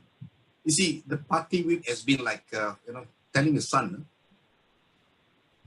don't be the way you're supposed to be. Be the way I want you to be. That's what is going on here in Singapore. We need to behave the way the government wants us to behave. It was been designed for the last 60 years, 50 years, my generations. Now, that's where the fear factors were built into that generation, even the auntie, uncles, and on that. But I'm not fair to that. Now, I'm with the party PSP, but I'm not here to serve PSP. I am here to serve the residents, the people out there. If that particular representation, the resident wants to know and that I need to serve, and they disagree with the party, agreement and so forth, I will bring forward to the party and say, no, my residents don't want this. What else can we do? So it gives a very open choice for me to work with PSP in that case, as a members of parliament, rather than I have to live within that party and sacrifice my position for the sake of the residents, which is totally unfair. So here we say justice, and the justice is for the residents. We all represent the residents more than the party itself. And the party represents as a government for the benefits of the whole citizen with compassion. That's what Doc put forward to PSP for all of us. Thank you. Thank you very much there. And there's Kumaran, your turn. Yes. If I can just quickly jump in. It's going to be a never-ending story on this topic of democracy or the lack of it. Recently I was at Kebun Bahru, and there was a similar story. Someone came up to me and laughed and said, chuckled. And what my fear is that the whole scheme, right, when we started in 1965, we were democratic. And over the years, we have just watered down and become so undemocratic. Why do I say that? A particular feature in a democracy is electoral accountability. And what do I mean by electoral accountability? If you do something wrong, you get voted out, right? But when I speak to the people living in the rented flats, people who are in not so well off, they tell me that they fear, they're afraid that they may not get their $300 or whatever support that they're getting if they vote for opposition. So there's this whole pork barrel politics that's happening. The government has also come around, and I remember this in Potong Pasir. They said, if you vote for the opposition, you're not going to get your upgrades, and so on. So these are things that the government is doing to keep political competition out. And because they have a super majority, they have been, tinkering with our democratic institutions, bringing in NCMPs and NMPs and say, hey, look, we already have a robust discussion in parliament, so you don't need an opposition. But, it seems like a circular argument because they're just running around in circles. At the end of the day, they don't want to give up the levers of power. They do not want anyone else to be in the corridors of power, because that erodes or it disrupts the status quo. And that is what we need to challenge. We need to tell the people that it's not the $300 that you need to look out for. You know, what we promise is social mobility. If you can end up making $30,000 or $60,000 and your kids can go on to make $100,000, that's what you really want. You don't want to be just looking out for the $300. So when you go out there, and the people who are tuned in and listening to it, go and tell your akongs and go and tell your parents that there is more to life than the $300 or $600 that comes into your account. We want democratic institutions. And one of the key features of democracy is economic rights. And they speak about airy-fairy stuff about freedom of speech and all that, but the key thing about democracy is economic right and your right to participate, your right to move up the social ladder. And if you've given up your right, then don't complain. Right? With that, I pass back to Craig. Okay, yes. Anyone else from the panel? If not, I'll move on to the next question. If there's nothing, Correct, Wendy here. yes, sure, yes. Okay, just very briefly, I think similar to what others have said, but just looking at this from a slightly different perspective, because I think one very common feedback here from ground is that, yes, here I have a very good MP, but I'd like to bring the conversation to see an MP on two different roles. One is being that of a town councillor, and the other being a good parliamentarian. So I think a lot of people assess a good MP on a very local basis to say that, you know, this MP is very nice, it's very friendly, my grounds are clean. From time to time, I get certain reliefs and gifts and whatnot. But at the end of the day, this niceness, I would say, is almost a veil for what is truly, I think, the responsibility of a really good MP, which is speaking up on issues that affect your life on a day-by-day basis. And these would be issues on the cost of living, this would be issues on your housing, this would be issues on your employment.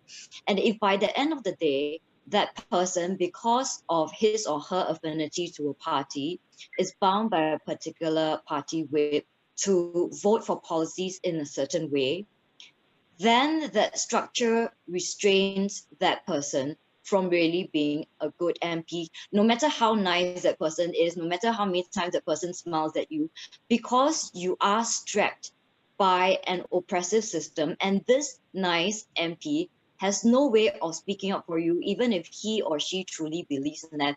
And I think that's one of the key issues with the incumbents. They do have a lot of nice MPs, right? But that's almost superficial in itself. And what you're looking for in a good MP is not just a nice MP, but someone who really speaks from the heart, speaks from the conscience, and is prepared to stand up for you, notwithstanding what the rest of the supermajority says. And I think this should be the criteria of what you'll be looking up for when you go to the vote next Friday. Thank you.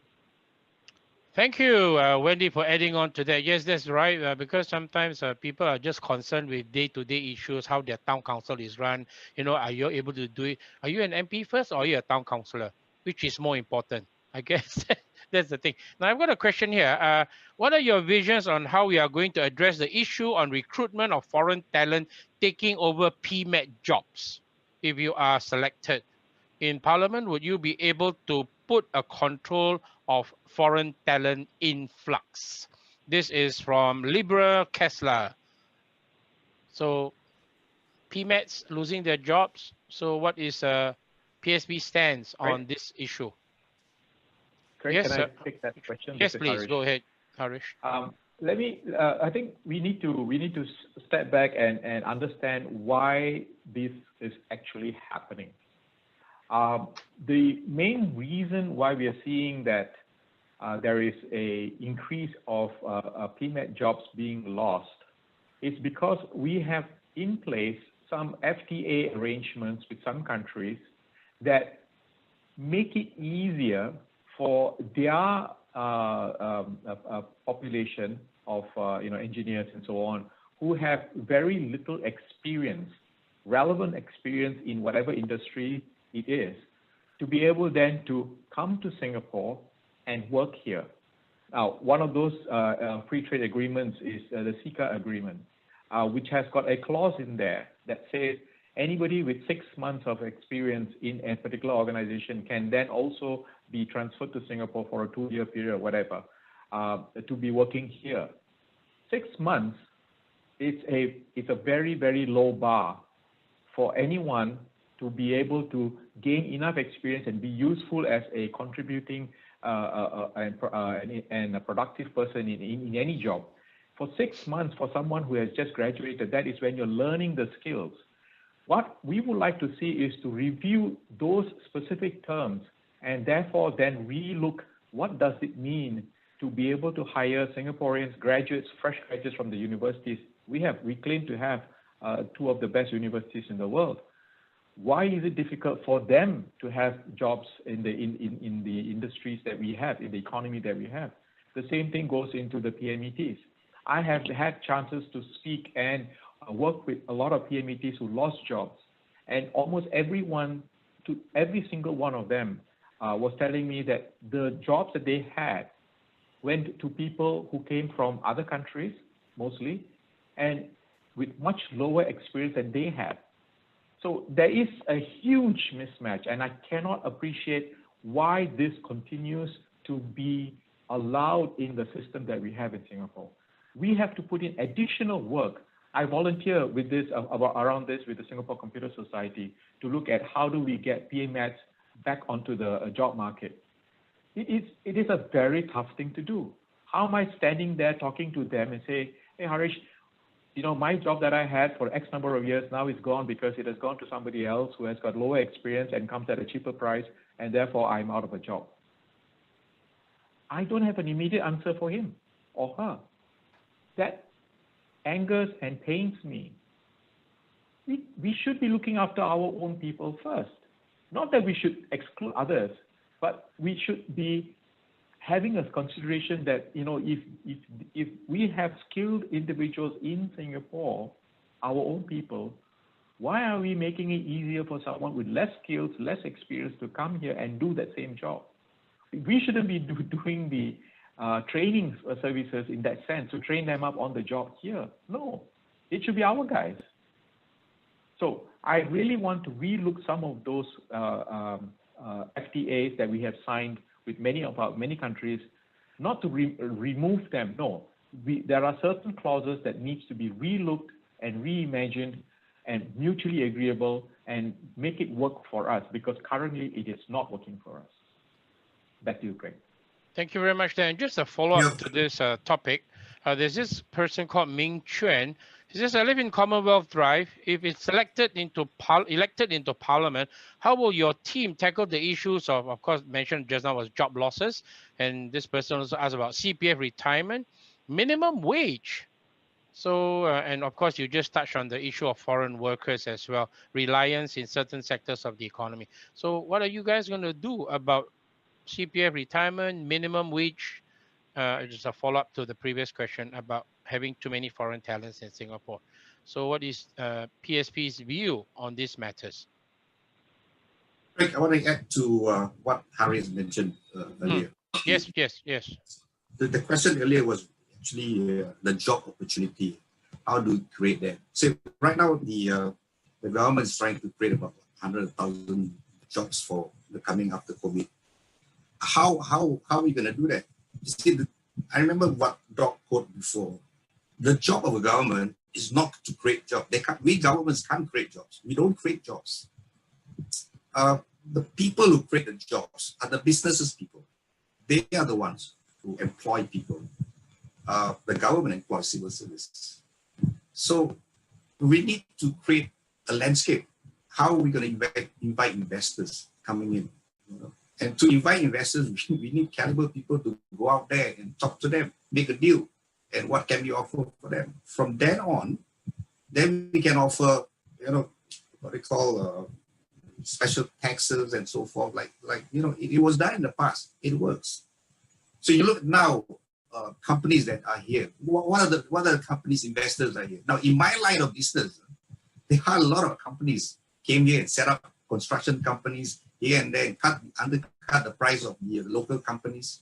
the SMEs, and they are from where? And when they employ people, they employ their own brothers, sisters, cousins, friends, blah, blah, blah, blah, blah. And that's where the PMEX lost all the jobs. So I think first thing to do is create the business, invite business people to come here. Invite like we used to get Philips, we get Samsung, we get all these people, like, you know, mentioned earlier, Facebook and so forth. Then the job is created. Then we give an incentive to the employers so that they employ Singaporeans first. And that's where we can create. This will take time. Right now, the job that's coming in later being created, I don't know, I never attend what they call the seminars and so forth. But what kind of jobs will they get? Right now, you see the new jobs created, ambassadors, COVID ambassadors. I saw a couple of friends join and attend this training. But what are the jobs? Among us, let's think about the jobs. Lawyers. What happened to lawyers' jobs that belong to Singaporeans? And all the lawyers that coming in open up to, they say, I remember at that time, a lot of my lawyers' friends lost an opportunity because you know why? This is foreign talent lawyers can come in and work with the Singaporeans and blah, blah, blah, and so forth. But what kind of quality lawyers that came in after that? But they came in here, caliber lawyers, you know. They came in, but after that, you know what lawyers they came in. Wendy, you know the market is. So the challenge is this. It takes time to create back that job. Get back investors, get back talents, real talents, not foreign. Foreign is a per foreign talents, and give back the job to the Singaporeans. It takes time. It takes time. Thank you. Thank you very much, Abbas. And some of your other colleagues have mentioned before that actually the foreign talents that come into Singapore should be here to do a skills transfer. So they transfer their knowledge to our local Singaporeans, be it at the university graduates when they just graduated. So they have a chance to do a knowledge transfer of their skills transfer. And after that, they're going to be here for the next maybe 2 years. And once they've done their job, and locals can slowly fill up those positions again. Now, next question I have is PSP well prepared? This is from Mr. E.C. Low. I think it's a guy, but I just put as E.C. Low. Is PSP well prepared to take over the town council and learn from Workers' Party's experience for the alternate Hougang Town Council and not follow their footsteps? If PSP wins some wards, do you already have an estate management system and a group of people ready to work on it? So, I'll take this. Yes, Michael. Great. Yes, Michael. Michael wants to raise his hand. Let's let Michael, please. Michael, have the floor. Go ahead. Hi, Craig. Thanks for the question. Yes, PSP, we actually have already sounded up a couple of people, including the first town council general manager when the town council system was established, to be on standby to actually help us run in to take over the management of all these town councils as and when PSP is able to succeed in this general election to get into a couple of these wards. So we will definitely be tapping on existing experienced hands, but at the same time, one thing that PSP do have is actually very good deep bench of members with a lot of experience, right? Not just the candidates, but the next line of people that are members that are experienced in various matters. So all these people are actually resource people that will help us to run in the event that we win in the coming general election. Yeah, that's a brief answer. Thank you, Michael. Yes, Harish, what did you want to add on to this? Yeah, thank you.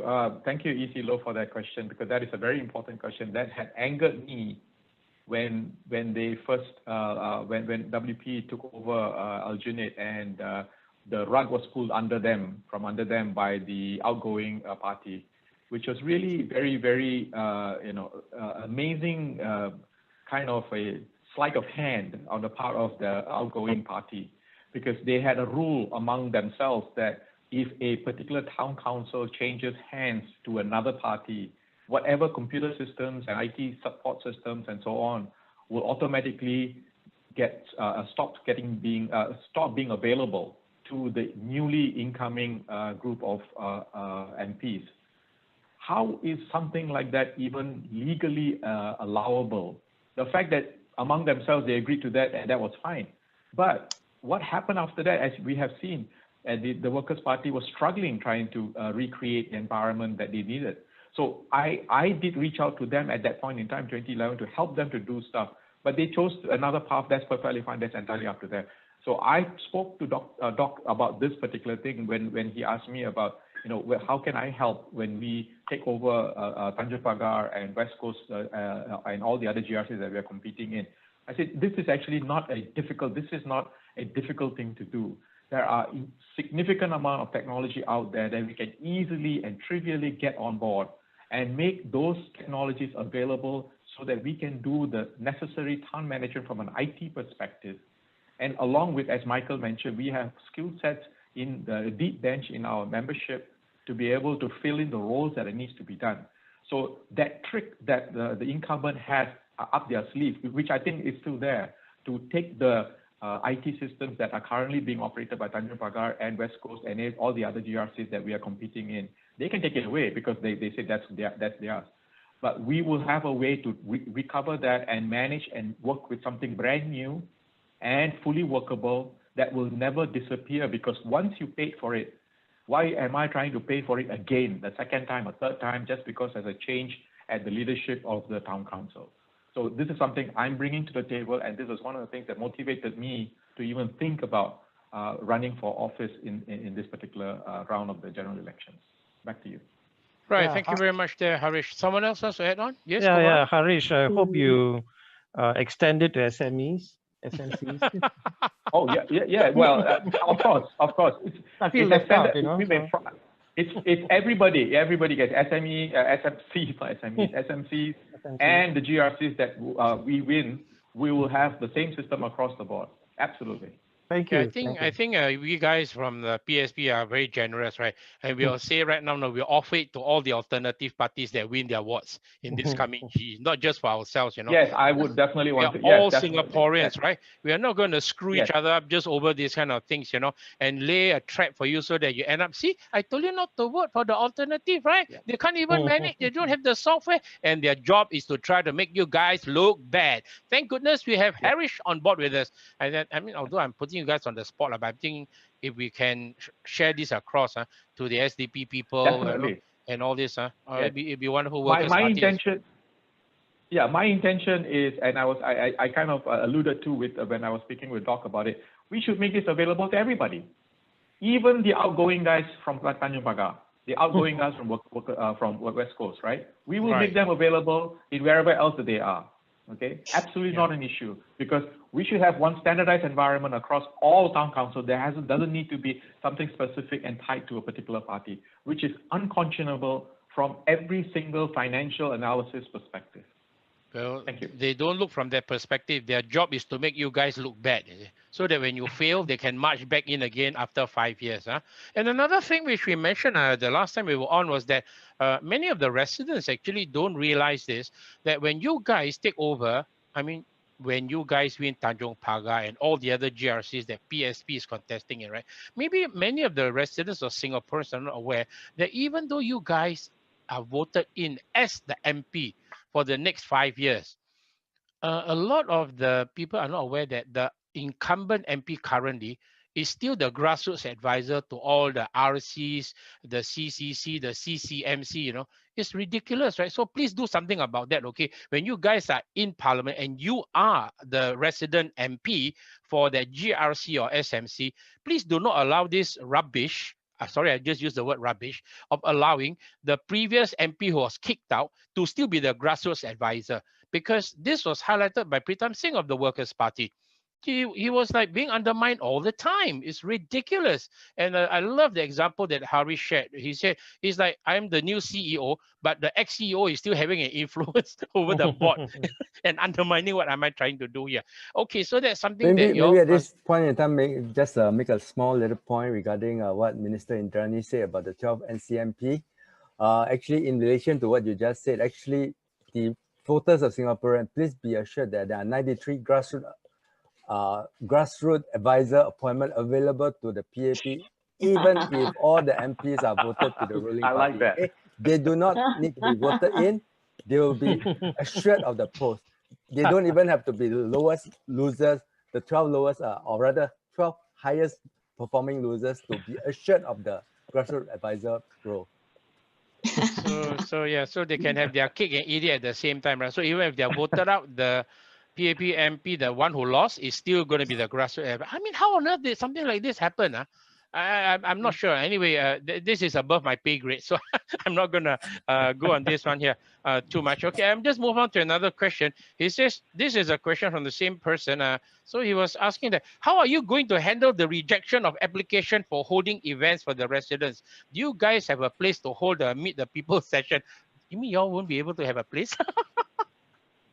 Kumaran, yes.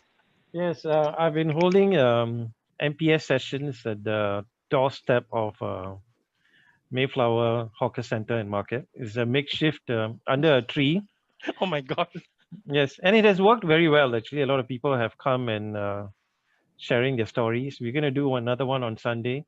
So that's our plan. If they're not going to give us a swanky office, we're going to sweat it out and make sure that people's needs are served.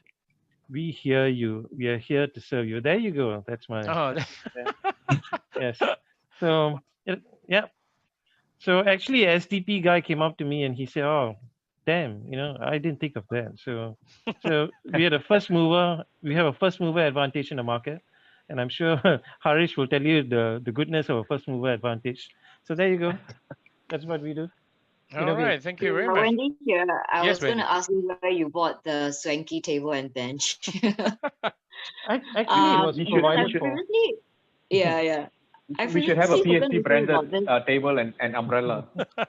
Yes. It's actually almost good for a picnic.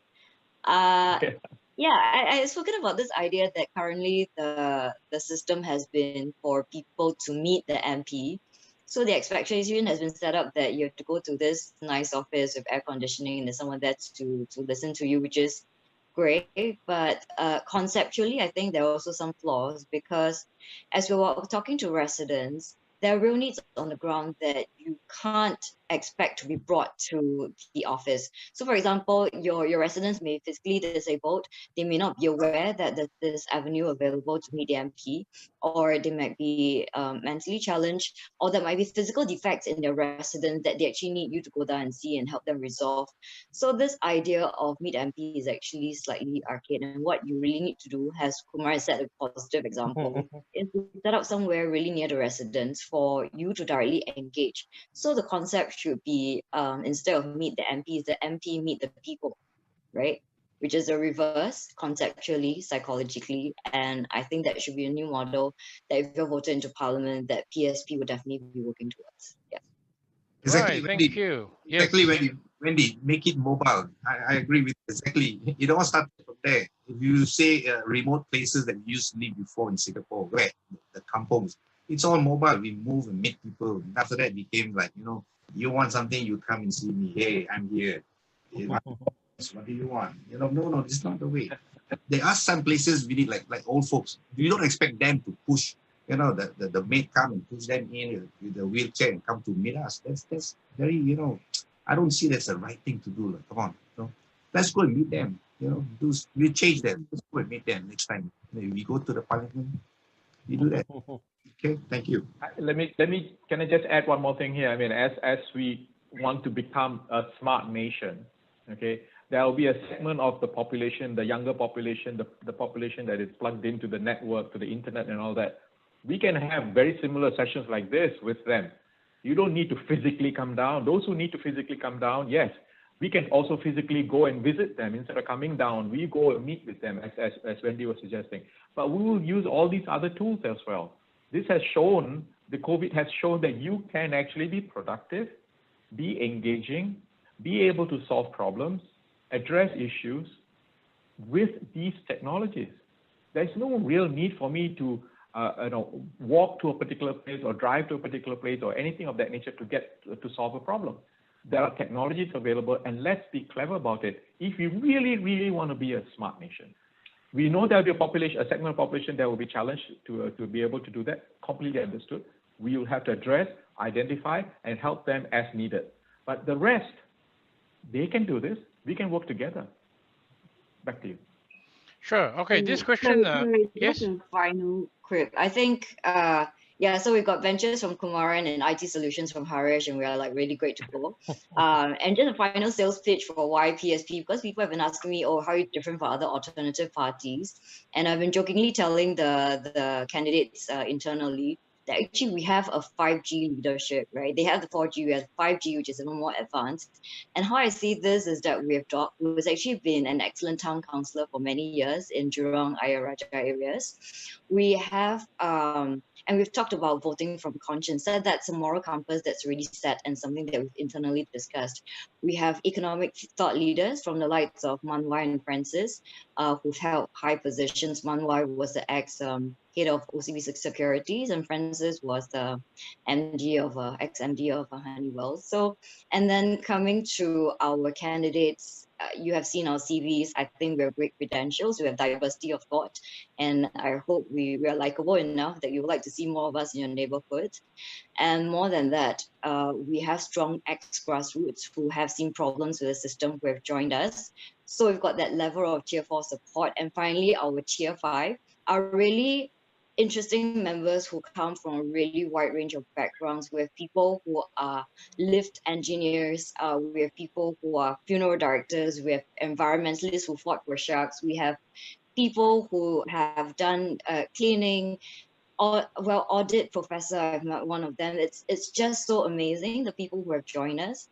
And so we are not only ready to be town councillors, I think we are ready to be parliamentarians, and in a very, very different way. So look out for 5G leadership, vote us in, and we'll be seeing more of you with our benches and IT solutions. Thank you. Right, thank you, guys. So we're almost at the end of time right now. I'm sorry that we couldn't take on more questions. Just to round up this evening, maybe a very quick summary from each one of you to all the residents for the different wards within the GRC, and also to Kumaran. We'll save the best for last, Kumaran. So give you each a chance. 1 minute, please, summary why they should vote you into Parliament. We will start with Michael. Put you on the spot there, Michael. Well, that's a surprise. Okay, did not expecting this, but yes, the residents of Tanjong Pagar and primarily Tiong Bahru area, I've been walking the grounds, speaking to in various dialects, quite challenging, Cantonese and Teochew today in the blocks of 3, 5, and 7 in this Tanjong Pagar. I believe that going through this couple of days allow me to get to know more of your concerns, and really I can sense that you're looking for an alternative. You're looking for somebody that really hears you and we're able to represent you well in Parliament. Rest assured that I will speak up in Parliament. I'm not going to go there and just fall asleep like what others do. Thank you. Vote for PSP. Thank you very much, Michael. Now the next person then is Abbas. Abbas, why? What will you do? Please wrap up within 1 minute. Thank you. Right. So what I do is I serve and serve and serve for the rights of the residents. Right. So I came across a lot of residents, and they welcome me for that. But on the other hand, don't worry. I will speak up. Right. I will speak up for you, and I have to make it clear to my own party the areas that you are concerned about, and I will say, because you know why, we don't have a whip in our party. That's fine. But with due respect to that, I will speak on your behalf. I will do that. Thank you. Thank you very much there, Abbas. Next, we'll go on. Harish, your turn to take the floor. Thank you. Thank you, Craig.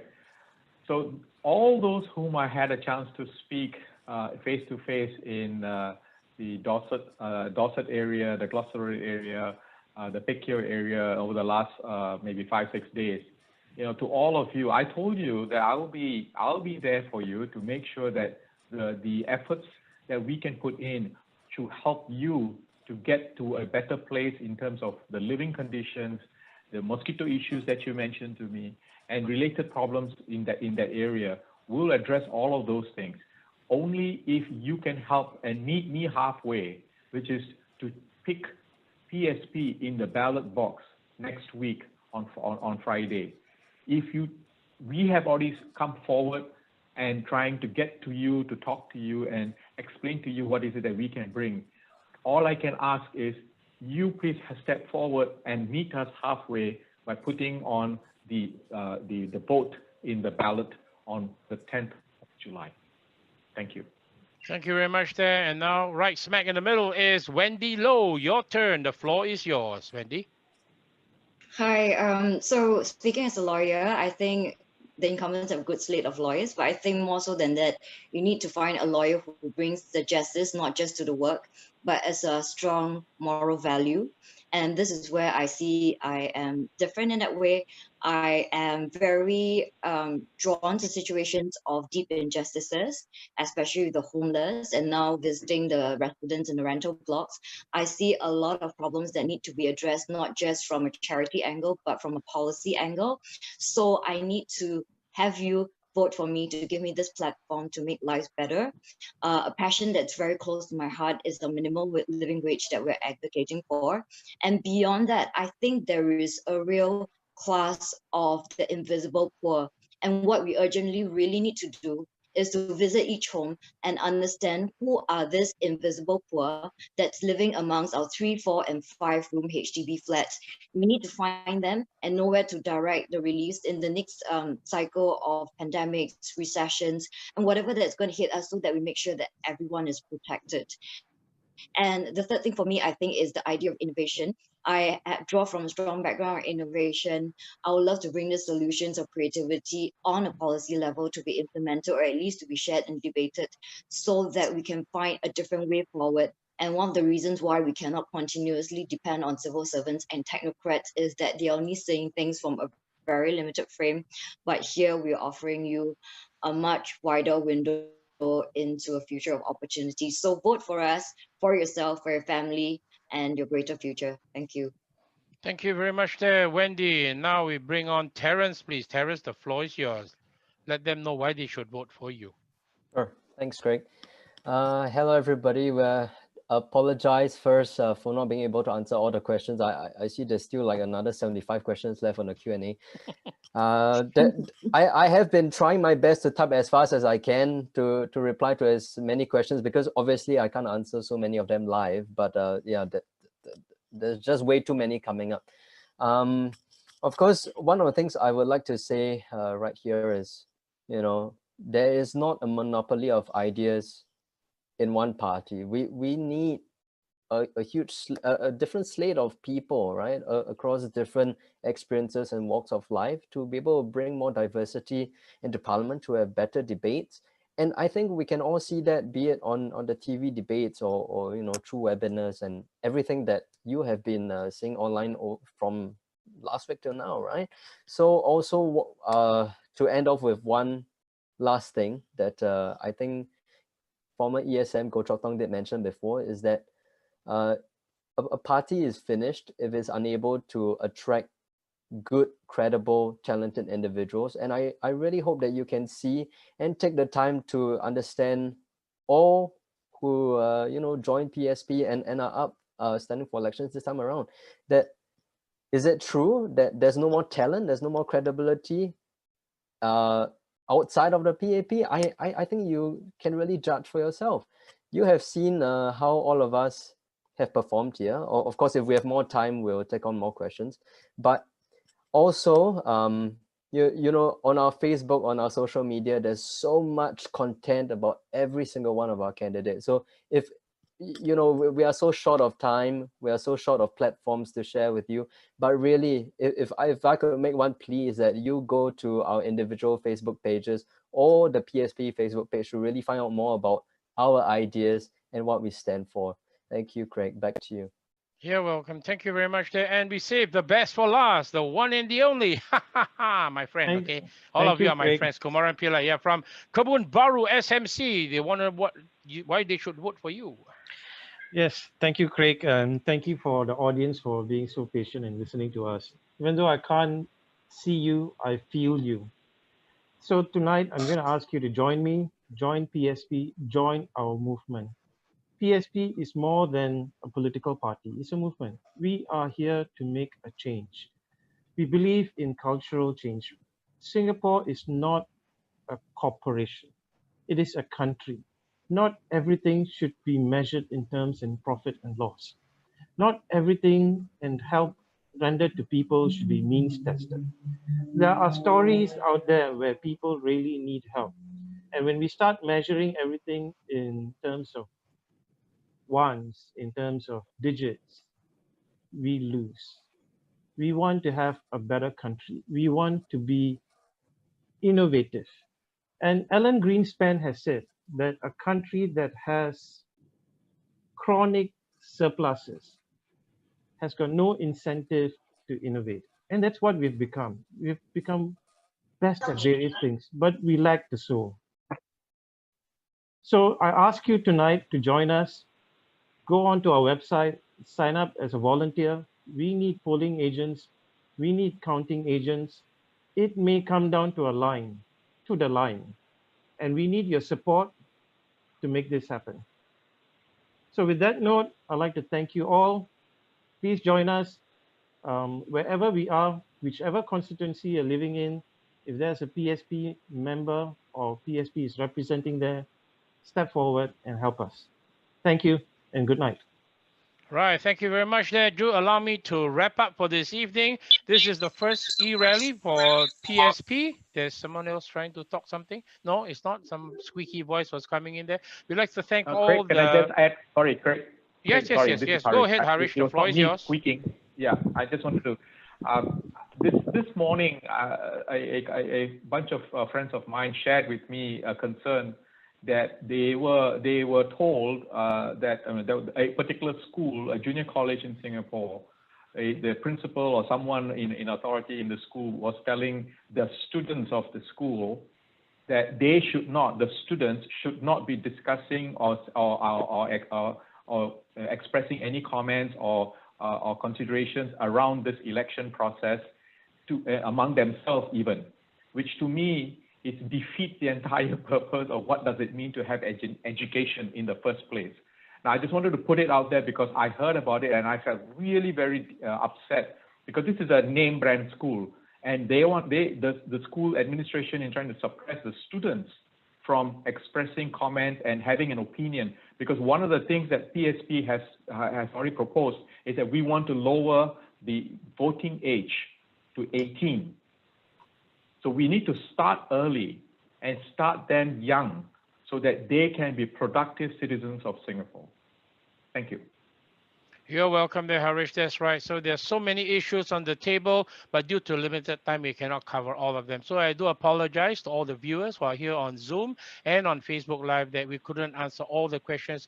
But as Terence suggested just now, if you want to know a lot more about them, not just on the superficial level, but really know them, go and look up the videos, which is the up close and personal videos about each of them, what it means for them and why did they join PSP. So lots of issues that are going to be handled for this upcoming GE. And when you are at the ballot station or poll, when you're going to mark the X, do please consider all these candidates, in particular the team here tonight who are from Tanjong Pagar GRC and Kumaran Pillay, who is from the Kebun Bahru SMC. Give them a chance, okay? Because you know how Einstein defined insanity? He said doing the same thing over and over, but expecting a different result. So if you're going to go with the same incumbent people over and over, and you've given them 60 years from 1959 until now, and has it changed? So please stop being insane, Singaporeans. Give yourselves a breath of fresh air and allow these bunch of people to step into parliament to represent you and deny them an overwhelming majority. So we need to have a total of 32 seats for the alternative parties to gather together. Once we deny them, they cannot just change the law as they like in Singapore. So what have you got to lose, right? So let them in, okay? They are not going to mess up. We have Dr. Tan Cheng Bok as the mentor to guide all of them. And that is why he has come out of retirement at age 80, because he said that the PAP has lost their way. So do you want to continue being led by people who are lost? Or will you give this bunch of wonderful people here and the people who are coming up for the next 3 nights a chance to show you what they are capable of? So on that note, I say thank you very much for all of you who have taken time to join us here tonight. And we send our love to you. And when on polling day, please mark against our coconut tree, our palm tree logo. Thank you very much. Love to all. This is Craig signing off. Bye-bye. Say everyone, wait, bye-bye to all the good people. Bye. Thank you Bye. very much. Bye. Thank you. See you tomorrow. Thank you. See you. Yeah. Hold on 5 minutes.